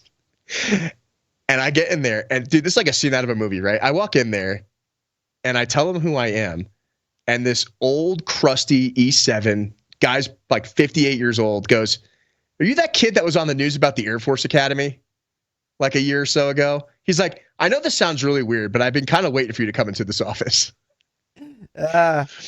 He pulls open this fucking old ass Army rule book, AR, whatever. And he goes, there's a condition in here that states the commander in chief of the Colorado National Guard is not the president and it's not federal, it's state. All we got to do is get the governor to agree that you can enlist and we can override your DD-214 without a waiver. And I'm just like, when do I start? He's like, I'm going to make a phone call right now. So at the time, it was Governor Hickenlooper in Colorado State, for the state of Colorado. And they're like, oh, that's that kid that was on the news, right? Because everyone saw me when I was on Denver 7, right? Yeah. And they were just like, all right, give him a shot. But there's 3 conditions. 1, since he's had more than a 3-year break in service, he must go back through Army basic training. And I'm like, all right. Keep in mind, I'm 27 years old with a master's degree. Right. And they're like, number 2, the highest rank we're putting you in is E4. Nothing more than that, even though technically you should be coming in as an E6. And I'm like, okay. And then like the 3rd condition is you must go into a special operations unit to prove yourself. You cannot go into any other MOS. If you're here to prove that you're a good person and everything the Air Force said about you is wrong, you have 1 or 2 choices: generator mechanic or parachute rigger with the 19 Special Forces group. And I didn't even know that Special Forces was in the Guard, right? I didn't know that was a thing. It's the best, and I'm like, best kept secret in, it is. It really military. Is. And I was like, okay, well, I jumped at the Air Force Academy. I have some experience with that community with the AFSOC dudes, Air Force Special Operations Command. I'm like, fuck it. I'll go pack parachutes and jump out of planes. It guaranteed me an airborne slot, right? So I'm like, okay, that sounds cool. So I go to Army basic training and I show up and immediately I get dragged into fucking some drill sergeant's office. He's like, you work for CID, don't you? And I'm like, oh, here we go again. And I'm just like, no, like, we Googled you, motherfucker. You have a master's degree at 27? No, you work for Air Force OSI. You're all over the fucking news, asshole. You have like, to tell me if you're a cop. Those are the laws. Yeah. And like one of the guys was a ranger and he was like, motherfucker, I got pulled off a deployment because I had to go do drill instructor duty to make E7. And he's like, I swear to God, if you fuck up my career path, I will fucking end you. And I was just like, yeah, I know this sounds weird. I'm just here to serve my country and keep to myself. He's like, you're in charge of everybody. Shut the fuck up. Get out of the office. Yeah. You were like a hidden, like. Yeah. They thought I was a mole. And 100%. I would have too. I would have been like, this doesn't make any sense. But I mean, after everything I've been through, Army basic training was a cakewalk. It was all right. It was 12 weeks or whatever, get through that. And then I go to airborne school, and airborne school was fucking hilarious because the only time I ever pulled a reserve. Like, so we're on jump number. First of all, anyone who's been to jump school fucking sucks. Like it's easy. Like it's a gentleman's course, but it sucks because you're running 5 miles every morning for no reason, right. Doing mindless PT, doing a shit ton of pull-ups. And then it's just a haze fest. Run to the airfield, wait in the rigger shed for 8 to 10 hours waiting for the weather to clear so your C-130 can drop you. Hope to and God that you don't have to go to the bathroom while you're sitting there. No, everyone's just pissing in their fucking pants right there, like this on the fucking shed benches. And man, you're bringing back all these memories, dude, that I have buried. Jump school's gay. Jump school sucks. They could crush that whole thing into like a week, 7 days. They really could. Yeah. So we get in there. And it's jump number 2, and like we have to graduate by next week because the next class is in processing. Like they have to get us out of the airplane. Yeah. And it's jump number 2. It's a shitty rainstorm. We're waiting like 13 hours for a break in the weather, and they finally load us onto the C-130. We have a 30-minute jump window to get everybody off the fucking airplane. They got 3 C-130s on the fucking ground. We get in there. And all of a sudden we hit massive shitty turbulence. Stick 1's out the fucking door. It's my second jump. Stick number 2, I'm stood up, I'm hooked up, I'm getting to the door, and it's red light, red light, red light. Jump master puts his hand in front of me. I said, get fucked. I'm getting out of this airplane. Cause like everyone's throwing up. Everyone, like, you know what I mean? Like, the interesting, when I went to jump school, was everyone in pipeline. So it was like 10 riggers, SEALs, SF dudes, Air Force CCT, like there was no like conventional infantry airborne guys there. It was either support guys or pipeline guys. Yeah. That was it. Everyone's throwing up on this plane, and I'm like, I don't care if the chute opens. Kill me. Just get me out of this fucking C-130. So, like an idiot, jumper's choice, right? I left faced out of that door. I hit the wind, and as I jumped out the door, the airplane hit massive turbulence, and the wing shot up, and it ripped my parachute out of the main deployment pack, and it slinkied itself on top of itself. Oh, no. So and I was jumping T11s back then. T11s are like the worst shoot. As a rigger, I will tell you, even though the T11 came out to replace the T10 T10 Delta. Yep. And Charlie, it was designed because it has a lower injury rate because you fall slower because it's a bigger chute, but it has a higher death rate because it has all these vents and shit in it that people can get entangled in, and it has a deployment sack, not just like a normal deployable MC6 circular chute, right? Which is what SF. We jump all MC6s, yeah, and SF, way better. SF and Ranger Battalion only jump MC6 for that exact reason, because I'd rather fall a little faster, guaranteeing I'm not going to die and I can steer it a little bit, versus a T11 where you're at the mercy of the wind, no matter what you do. So I jump out and the thing slinkies on top of itself, wraps all my fucking suspension lines up, and I'm the last guy out of the airplane. Oh, no. And you don't realize how fast you're falling, right, at first, because we jump at 2,000 feet now, not 1,500, because of they want to give you some extra time in case you fuck up, and I'm glad they did. So I look like, the first thing is, first point of performance is look around for your fellow jumpers. And I look around, I'm like, I am way below everyone else. And negative there, jumper. First point of performance is proper exit. Okay, I had a proper exit, okay? Well, that's the first point of performance. Okay, sorry. I'm Check wrong. body You position and count. I'm a jump master. Jake, sorry. Game proper body position and canopy control. I thought I had canopy control, and I'm looking around. I can't get my head up. Right. I can't lift my head up, and I'm like, this is fucked up. And I look around, I'm like, well, I am definitely falling faster than my fellow jumpers. and I realize, I'm like, there's a Humvee driving very quickly towards me, yelling at me on the megaphone to open my reserve. They're like, open your fucking reserve. And I'm like, oh shit. And I see the ground's coming up super quick because I'm probably at like 400 or 500 feet at this time. I rip open my reserve, it pops. And as the reserve pops, it takes all the tension off my T11, untangles my fucking chute, and then I land with 2 full chutes. One acting as a brake for the other. Yeah. So, and then I just like basically did a stand-up landing, and then like they're like PLF, and I'm like, sorry, and I just like fall over. And then like some colonel's like, why the fuck did you open your reserve if you could have landed like that? And I was just like, sir, it was my choice. I'm not gonna die, and I'm not walking away here with 2 shattered legs, basically, or worse. And he's like, yeah, now a rigger's got to repack that. And I'm like, well, I'm going to be a rigger. He's like, yeah, you're going to understand what it means to repack a reserve. And I was like, yeah, whatever. So that was the only time I ever pulled the reserve. I'm glad I did, because it probably saved me some traumatic injuries. There you go. Yeah. So I get through jump school. I go to rigger school. Rigger school is a cakewalk. It is what it is. And I get back to SF, and I report into 519. Things are going great, doing a lot of jumps. Everything's going good, build good relationships. Learn my lesson the last time. Shut your fucking mouth. Don't say anything. Just be an E4. Mop, clean the toilets, pack the parachutes, right? Congratulations. Sounds like you matured a little bit. Yeah, I'm 29 years old at the time, Matt. So it's 2017. It's 2017, and I'm like, all right, I'm ready to do this. I've done 2 years in SF. I'm going to try to commission again. And group fully supported it. It's like, you've been a good soldier. Like, and I told them my intentions when I got there. My goal is to commission, right? It's not to stay as a rigger. And so I got all my packets signed, and we go out to Utah at Camp Williams, and I meet up with the Apache dudes out there, and I go and talk to their CW4 and CW5, who actually have the most hours in Apaches in the United States Army. They're cool. a father-son duo. It's actually kind of cool. Huh. And the father actually is a Boeing instructor for the Apache at Rucker, right, as a guard guy in Utah. And they had the brand new E-model Apaches, the brand new sexy Apaches. They walk me around like, you want to fly? Go be a warrant officer. We'll take you on. Here's your slot. Go get your medical done at Carson, and you have a slot at Rucker with us, and so you can deploy with us in 2019. You'll be done your training by then. I'm like, sweet, very cool. I literally go back. I quit my job in the oil field, and I'm getting ready to go to Rucker. I'm like, this is it. I'm good. I'm going to go full active duty for a couple years, and then go back on guard status in Utah. I get down to Carson. I get to my final medical station, and they're like, hey man, we can't let you go. I'm like, why? And they're like, there's 7 major psychological conditions listed on your medical records. I'm like, what are you talking about? I have a clearance. I've been in SF for 2 years. Like, I went through MEPS. Like, none of this shit's been on there. And it was really weird, very coincidental, only when I decided to become a commissioned officer in 2017 that magically somebody found out in the Air Force, and it was populated with 7 major psychological conditions that wouldn't even allow me to dial a fucking telephone, so according to the Air Force.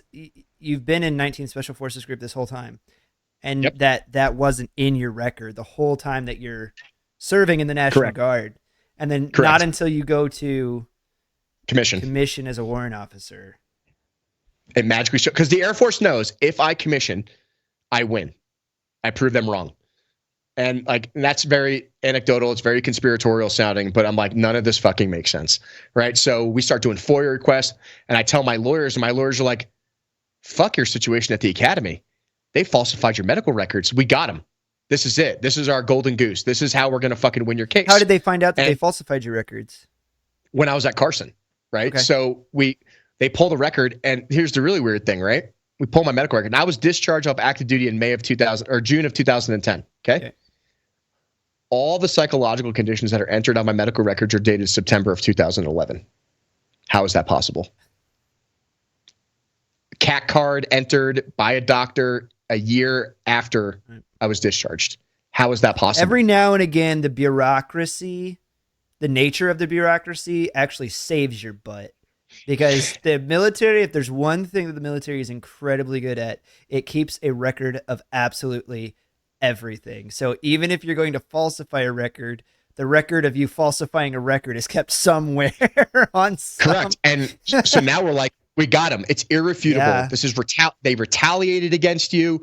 Your medical records are falsified. Your constitutional rights are violated. So despite all the dumb bullshit and the cadet demerits and the Article 15, none of that fucking matters anymore. We can now build your entire case on falsified mental health records and retaliation for reporting rape and sexual assault. Period. End of story. Because I can't think of any other reason as I'm sitting here. So like, let's say that they were to claim that your treatment, or like that they discovered that you were going to see this doctor on the side or whatever, and the records just didn't get added in time. They weren't added until later. Like, in order to even do that, they would have to find said doctor. They would have to pull up said records that you were going to see him. Like, that lie goes, if it were a lie, that lie would go so deep, so quick, and be so easy to crack because of it, because there'd be so many layers. So it's like, I can't even think of any other reason that they would be able to come up with that would pass muster, that would be provable, that we added something to his record 12 months after he left.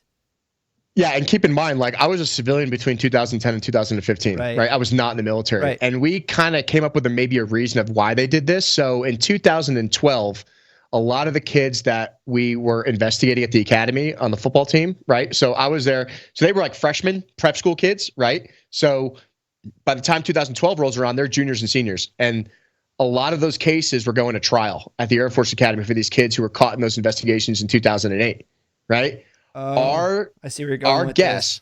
Our guess is that the reason they falsified my medical records in 2011 was to make sure all the evidence I collected in their investigations could not be admitted under court of law, claiming that I was crazy. Now, are we going to be able to prove that in the future? That's going to be very hard and near impossible to do. Right. But we believe that the reason why they added it into the record was so that all those kids could get off in commission, and that there was no evidence against them, because only 2 out of the 30 were ever convicted. Jameel Cooks and this other guy named Claxton. That was it. And they got to leave the Air Force Academy with a dishonorable discharge. They had to register as sex offenders, and then they ended up going to like Auburn State University, playing Division I football, and got recruited to play in the NFL because there's no restrictions on sex offenders playing in the NFL. That's some serious name droppage right there. And that's exactly what happened. Like that is, you can actually Google that. You can Google the guy's name. Like, it was a big deal. This guy was a convicted sex offender, was allowed to play Division I sports at Auburn State University, and got recruited to play for the Green Bay Packers. Not the Packers. No. Yeah, I think like the Washington Redskins for the other guy or something like that too. But like, and besides, I could be factually incorrect on the exact teams. It doesn't matter. Regardless, I hope these kids. Upset. I'm going to go look that up after this. Yeah, these kids were convicted sex offenders, were allowed to go to another Division I school even after being dishonorably discharged from the U.S. military, and still ended up being multimillionaires. Right. So we believe that's the reason why the records were falsified in 2011, was because it was prior to them going to court martial, and it was to make them look good and squeaky clean and make all the evidence go away. And unfortunately, proving motive, anybody that knows anything about the legal system, like proving motive is the hardest thing to do in a court of law, which is why murder one versus manslaughter is such a big deal, because you got to be able to prove that person premeditated, right? So, yep. Right. And the Air Force has been really good at covering this up, because we filed another Air Force Board of Corrections and military records. And in 2017, I put my maroon beret back on. I go put my OCPs on. I have a letter from my lawyer stating, you will give us $750,000 and correct his medical records immediately. Otherwise, we're filing a federal lawsuit. And I walk into the funny thing is, anyone knows in the Air Force, red berets in the Air Force are special operations. Yeah, I was going to say, I was going to ask you about that. So I walk in on OCPs with a maroon beret, and everyone at the academy is dumb. And they thought like I was some like special tactics officer, right, which is not the case. And they don't know how to read Army ranks. I'm a specialist. They let me walk right into the superintendent's office. Now, keep in mind, the 3-star's a new 3-star. So it's a guy who doesn't even know who I am. And I just lay it on his desk and I go, my lawyers will wait for your response. You have a good day, sir. Give him a salute and walk right out. And like, who the fuck was that guy? You've been served. Right? Yeah. So they say basically they give us a response. They say kick rocks. So we file the federal lawsuit in 10th District Court. And we don't get a response immediately. And then Chief Justice Bremer of the 10th District Court comes back and demands mediation, which mediation is normally never demanded with a government entity. And that even tells you, even the judge was like, this shouldn't go to court, because if this gets exposed, it's going to make the federal service academies look very bad, because the evidence is blatant, black and white. You falsified my medical records. I was not in the military. Questions. Like I don't need to give you anything else, right? This is blatant retaliation. And we sit down with the Attorney General's office in mediation, and like, well, what do you want? I sat there. I want my medical records corrected. I want all my back pay up to the rank of major. It would be at the time. And the funny thing was, at the bottom of my medical records, I'm still listed as a major in the United States Air Force.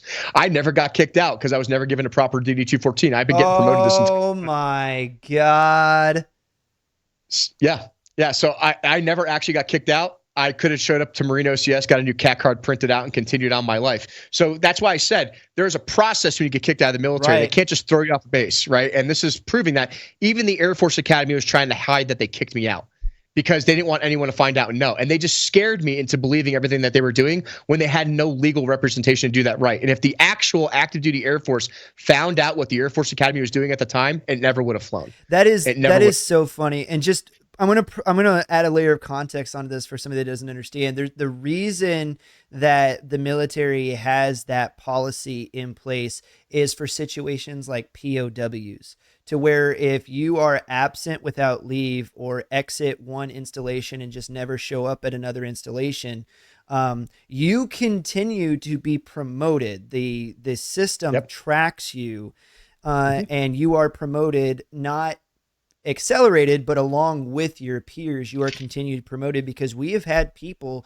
that were POWs in Vietnam lost, just as one example, lost for decades, and then returned home. But because they never had a body to bury, their records remained active, and they were promoted along with their peers, come back, come to find themselves as sergeants major, with all of this back pay in place. And so it's like, that policy is a good policy for guys like that. Right. But it is hilarious when the bureaucracy kicks itself in the teeth, right in the nuts. Yeah. Yeah. And it was just funny, because I'm like, in my peer group in 2017, so 7 years after graduation, yes, I would have been a major, right? I would be a major at that point in time. And I'm like, you motherfuckers. I'm like, this was all made up. This is a giant lie. And you did this to cover up the football team and all the sexual assault. So we go ham on this. And I said, I want my back pay. I want my degree back that I earned. And I want my medical records corrected. And they said no. And I said, okay, how about you correct my medical records and you take the debt off my record? I don't even care about the degree. And they're like, no. And I said, well, how about you just correct my medical records? No. And even the stenographer, the person sitting there taking notes with the attorney general, was like, you're giving them like an out, and they're not taking it. And then I even said, I will agree to sign a non-disclosure agreement about what you did and never talk about this ever again if you just make this right. because I'm serving in the Guard. I'm doing my time Right. back. I don't care. I'm perfectly happy where I am. I don't need the accolades from the Air Force Academy and all this other shit, even though I still have my ring and my sword. Like, I don't give a shit about that. It doesn't mean anything to me. And they said no. So we file another Board of Corrections and Military Records in 2019, and we don't hear back from them. And normally it takes maximum 10 months. Nothing comes back. And all of a sudden, the Attorney General's office calls my lawyer and says, well, we don't know why you're suing us. DeRito's records were corrected. I'm like, what are you talking about? The Air Force Board of Corrections and Military Records apparently made a decision in 2019, and the Air Force purposely did not release it to me until 2020. And the Air Force Board of Corrections and Military Records came back and said there was an error or an injustice, and all this medical information needs to be removed from your records, but we're still not giving your degree back or any of the rights instated henceforth. And I was like, wait, hold on a second. I won my case, and you're still telling me to get fucked. And I still owe the government like $200,000. And I'm just like, absolutely not. So we file. It's the most, that's the most military answer.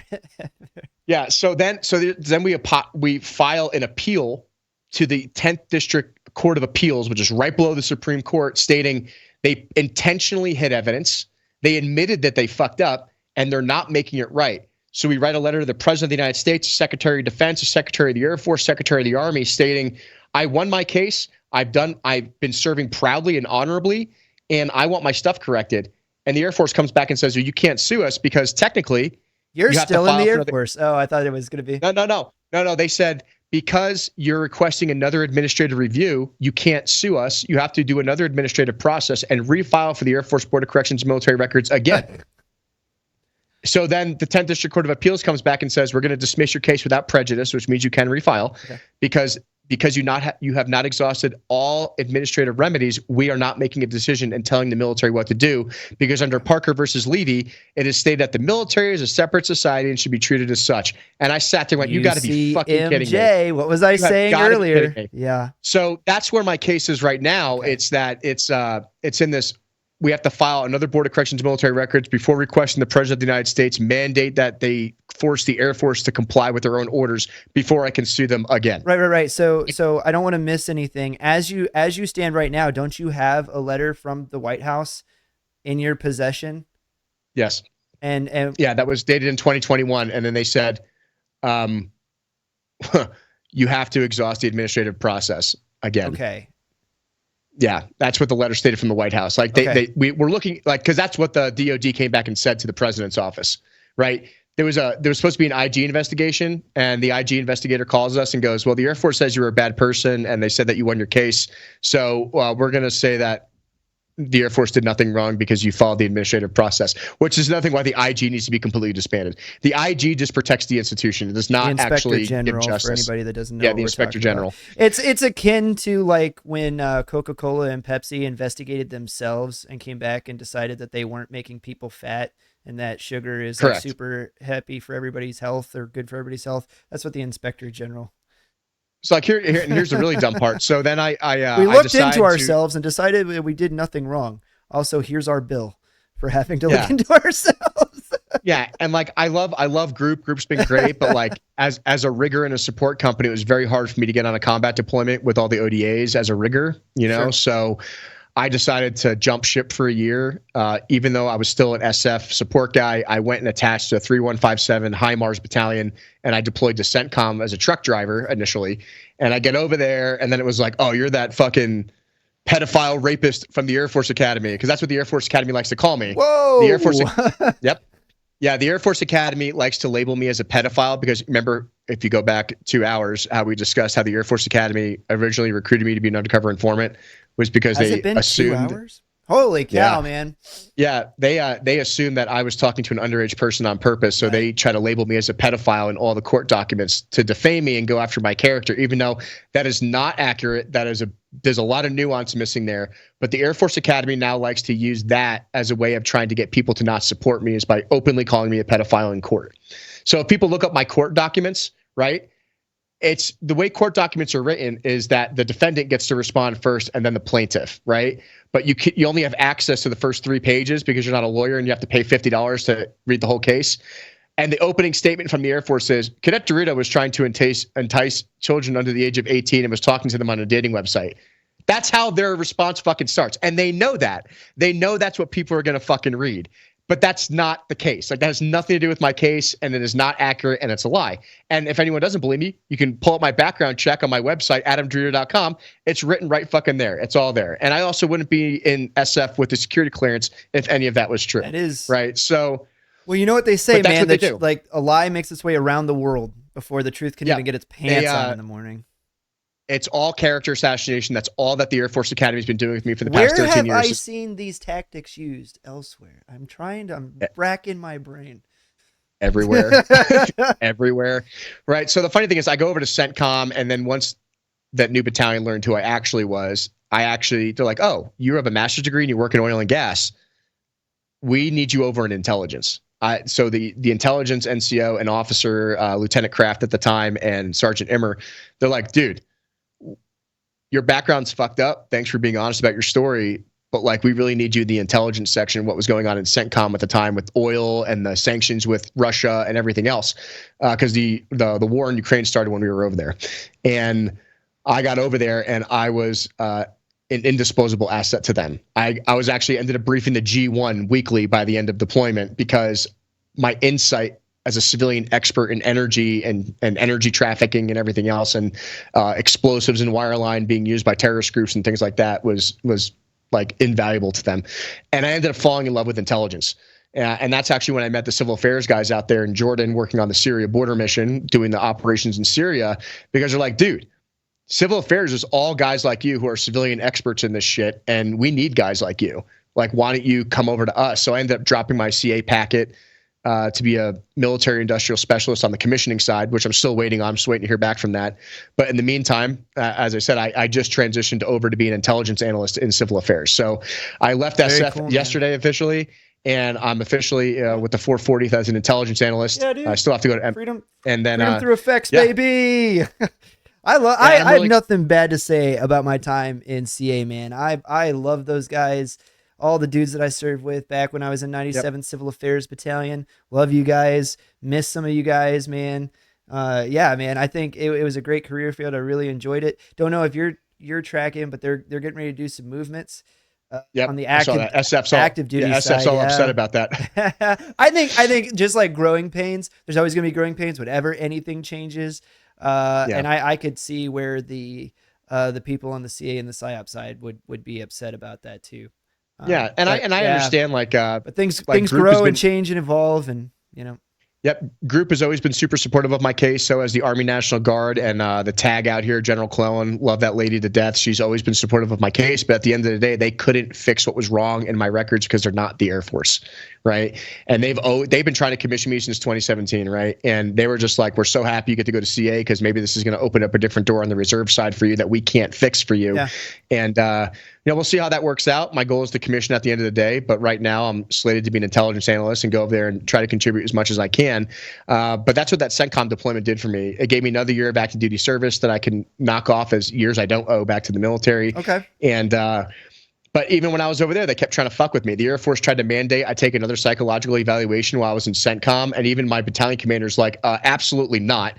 You can't mandate any of this stuff. I launched another IG investigation against them when I was out there, which was dismissed because it was two different commands, and Air Force doesn't talk to Army. Like, it ended up being this whole thing. But they were like trying to get me my privileges and clearances revoked while I was deployed because they were just like trying to keep poke to bear. But I will give this 100% to the Army. The Army has defended me. I have more time in the Army than I ever did in the Air Force at this point, going on over 8.5 years now. So, hands off to the SF community and the Army in general for always having my back. I really, Captain Don Hoffman, love that guy. Major Connors, like always backing me up on everything. So this is why I started the Dark Saber podcast and the Dark Saber Project, is because after I started finding out about my case and going public in my case initially, after I was on Andy Stump's podcast, Cleared Hot, then I found out that I wasn't the only one. Then I found out that almost every woman or guy at the Air Force Academy who's reported sexual assault has had their mental health records fucked with by the Air Force Academy in order to cover up what's been going on at the Academy. And this has been going on for a very long time. You guys can listen to season 1. That's my background, but also like much more in depth about my case, but also listening to these cadets tell their horror stories of how they were treated, and then the cadet suicides at the academy that have gone on over the past several years. And the Air Force Academy just continuously tries to character assassinate me. They try to say I'm not a real grad. I'm a disgrace to the Air Force. I'm a disgrace to the uniform. But my reputation and my background precedes itself and tells a different story, which is why I'm really happy that you brought me on this podcast and allowed me to tell that story. But I will tell you that if you piss off the DoD and you piss off the wrong rank and stars and bars, they will do whatever it takes to silence you. And I think that's the one benefit of being in the Guard/Reserve. I can speak out against these things. I inform my chain of command of me going public and going on the news and wearing the uniform and everything else. But when I came back from CENTCOM, I had enough of it. And a lobbyist had contacted me about my case. And this is one of those things where it's like, don't ask for permission, just beg for forgiveness kind of thing. But I threw on my full ASUs, jump boots and beret, whole 9 yards. I flew to DC and we started knocking on doors. And we got a lot of traction and a lot of representatives all the way from Tuberville's office, even to Elizabeth Warren's office. They had no idea that this stuff was going on at the academies. They thought that they fixed everything with the Vanessa Guillen Act and the Sergeant First Class Stay School Act with the medical malpractice stuff. And then I explained to them how the DoD and the Federal Service Academies have been circumventing this legislation and continuing to punish service members for reporting rape and sexual assault by messing with their mental health records, because it takes hundreds of I've spent over $200,000 in legal fees, which I could have paid off my academy debt by now, but I refuse to out of principle, right? I just won't.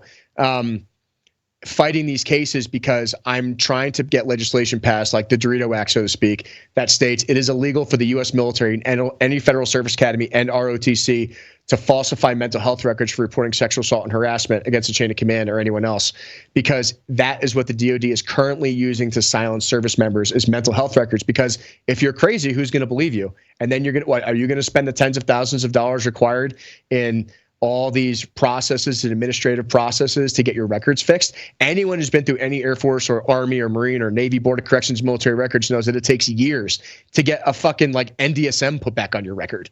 Never mind getting your mental health records changed. And I'm a product of that environment. I will tell you that I'm going on my 6th Air Force Board of Corrections and military records, which is mostly run by academy grads, right? And do you think that they're going to hold the academies responsible for committing crimes and violating constitutional rights? Absolutely not. And I think if most people want to look what just happened this past 2 weeks, there was a battalion tactical officer at West Point, lieutenant colonel, who was in the past relieved of command in Iraq in I think 03 and 05 for sexually assaulting females. I was reading this story. And so they moved him over to West Point so they can hide him so he wouldn't get charged. And he ended up sexually assaulting his own child family member. Allegedly. And West Point, holy cow. And allegedly. And West Point and the Army wouldn't do anything about it. And it literally took the Michigan State Police to show up to West Point and put this guy in handcuffs to claim jurisdiction over this guy and drag him back to be charged. And West Point has been threatening cadets. They've been, if you speak out against the institution or against this illustrious graduate community, we're going to end your cadet career. And this just shows what the Federal Service Academies are willing to do to shut people up about what's going on at the academies and the type of officers that are coming out of the academy. Now, I will happily say that 10% of the people coming from the academies are causing 90% of the problems. Not everyone that comes from the academies is a bad person or a bad officer, right? But the historical losses from Iraq to Afghanistan to that entire disaster that I was involved in, I helped classmates' family get evacuated from Afghanistan in the background during that entire shit show. All this is being headed by academy people, all of them. From our Joint Chiefs of Staff currently, General Brown, he's an academy guy, and he's more focused on racial equality in the ranks versus getting qualified people in the cockpit, so to speak, right? And it's the wrong focus. My biggest thing that I tell officers and people who've asked my opinions on things, I'm like, one, you have to have the courage to command. Make a fucking decision. Whether it's good or bad, make a decision. And at the end of the day, do the right thing. And in the past 10 years, I've seen it exclusively, but many academy grads are too afraid to speak out against the system or the institution because they're afraid of getting promoted. They're afraid of being retaliated against. I mean, even my best friends I named on this podcast from the academy, Loper and Meldrum, right? They will not come on my podcast because they work for DoD contractors right now. They're like, DeRito, look what they did to you. Right. I'm not risking it, man. I love you to death. You always got my back. I'm a phone call away. but I can't come out and talk about these things until I'm out, and it's not going to affect my retirement. You know, I even have lots of lieutenant colonels now in my class come out and talk to me like, I can't wait to retire and get out so I can come on your podcast and talk about the shit show that's been going on since you graduated. And like, I'm so sorry about what happened to you. I have no idea this shit was going on. Because most people from my class thought like I just committed suicide and disappeared off the face of the earth. Right. And then I show up at my 10-year reunion. They're like, what the fuck happened to you? You know, Right. and like the academy's been hiding it for years. And it's just like, here I am. I'm not afraid to talk about it, you know, and like I said, the benefit about being the Guard Reserve, even though I'm only an E4, is I could talk about these things. My chain of command has always supported me on those things, but I don't depend on the DoD to pay my bills, so I have no problem speaking out against these atrocities. And me, for my part, because you guys know that I am active duty, I'm gonna say it this way, man. I've never been afraid of the truth, right? And I'm stunned and saddened and horrified by some of the things that you've told me that you've experienced, right? And I'm going to say it this way, right? That some of the things that you're alleging happened to you. Like, Yeah. I legitimately hope that I would hope that what you're saying isn't true. Do you understand where I'm coming from with that? Mm-hmm. I want those things not to be true, and I would hope that what you're telling me is not true, but I'm stunned and saddened, you know, like if it comes, and we're gonna let it go through the system. You've got your case, which is going forward, and you know what, like at the end of the day, when it's done in a court of law, then that's what you'll be able to say when the final decision comes down. Like, I have always come down on the side of truth and integrity. Mm-hmm. What's true, like, you know what, if it hurts people's feelings, man, and you know, like, am I going to get in trouble for having you on this podcast? I don't know. I'm going to trust God to have my back on that one, but I'm on the side of what's true. Yeah. You know? And don't get me wrong, like my entire dad's side of my family abandoned me. They haven't talked to me in years. My cousin is an SF officer, you know, who is younger than me, but he's like, you're a disgrace to the family. And I had to like take up the reins from you because look what you did, you know, like, you know, you're a liar, you know, no one believes me. It affected my former marriage and my relationship. Like my former wife decided to have an affair while I was on deployment. And, you know, that all ended because, you know, I'm not going to lie, the academy stuff put a lot of stress on my personal family and my relationships, but I always speak to the truth. And you know, I'm a cradle Catholic. I walked away from the church for a long time, always believing that why do bad things happen to good people? And it took a deployment and a divorce to really get back to my faith and trust that, you know, I'm going to suffer. I'm going to have to learn to carry my own cross. I'm going to have to learn to speak the absolute truth and have faith that, you know, these things are happening for a reason because I'm hoping that I'm going to be the one to make that change or inspire the next generation to make those changes for us because our military in the current threat environment with our peer adversaries cannot survive without officers and NCOs who have the courage to command, who can make the right decisions, who can stand up and say that this is wrong and we need to be corrected. Like my entire case could be resolved in 30 seconds. All it would take was Secretary Kendall, Secretary of the Air Force, to come through with a pen and say, give DeRito his degree back. His debt is wiped off his record. These, you know, Dr. Chris Nicole Henley Price, Lieutenant Colonel Christensen, and you know, Lieutenant General Michael Gould, you are at fault for doing these things. Whether they get punishment or not, I don't even care. I just want the right thing to be done. And then I want to make sure that my case can be used as precedent so that what happened to me never happens to anyone ever again, so that we can continue to have those officers to have the courage to command and do the right thing. Because I promise you, and you know these things because you also come from the same background in the environment and the teams that I've worked with in the past, is that the threats are real and our freedoms are at stake. And yes, the United States is viewed as the light of the world in a lot of things. And we have fucked up plenty of things over the past 20 years in the GWAT, right? But we need people moving forward in the millennial Generation Z underneath us to make sure that those officers that were under our command in the past 20 years are not making the same mistakes and keep doing the right things, you know. And, you know, a lot of things on my perspective change when you watch a bunch of kids blowing each other up and shooting each other in the streets over 5 pounds of flour, right? And knowing that you can make a difference and you can actually change these things, and maybe not putting a Hellfire missile through everybody's house every 5 minutes is the best policy, right? And supporting the military industrial complex to encourage these types of things in Afghanistan and in Israel and in Ukraine, that there's other ways to do things. And that's why I love the SF community and the civil affairs communities, because they understand that mission and they're very good at what they do. They're just not given as much leeway as they should be against conventional military forces, right? And I hope that this podcast and the discussion that we're having gives people the courage to come forward and speak to me about these things in the future, because, I have no problem being everybody's plate carrier on these things, because I'm already out in the public eye and my career has always been, been on threads because of it, but I'm not afraid of it. And what I learned was going into DC that, yeah, you can be an O4, you can be an O4, you can be an E4 and walk into Congress in your dress blues if you've gone through all the administrative processes and you've informed your chain of command, you've done the right things, and ask them to do something. As long as you're following the proper channels and you're doing it the right way, you're not wrong. And there's no reason to be afraid of rank and position, because at the end of the day, it means nothing, man. It's who you are as a person and how much integrity you have to the truth. And that's what I hope to inspire people in the military, is to just do the right thing and stand up for your people when things are going bad. Absolutely. And I mean, for my part of it too, like I was saying earlier, like I'm on the side of the truth and like what's right. And I absolutely love the military. I owe everything that I have, to my career in the military, and the reason that I've been able to raise my kids and take care of my family. I desire that the military does what it's supposed to do and stands by its integrity to do the right thing. You know what I mean? Absolutely. That's what I want. Hey, as we're getting ready to wrap it up, man, there's a few topics that I didn't get to crack, but this turned into like almost 3 hours, which is insane because you've been speed talking like nonstop. I don't feel like there was a lull like anywhere in there.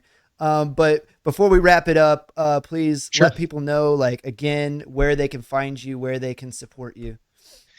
Yep. So you can just find me on Instagram is my most active social media account, Adam.DeRito, Twitter, Adam DeRito, Facebook, Adam DeRito.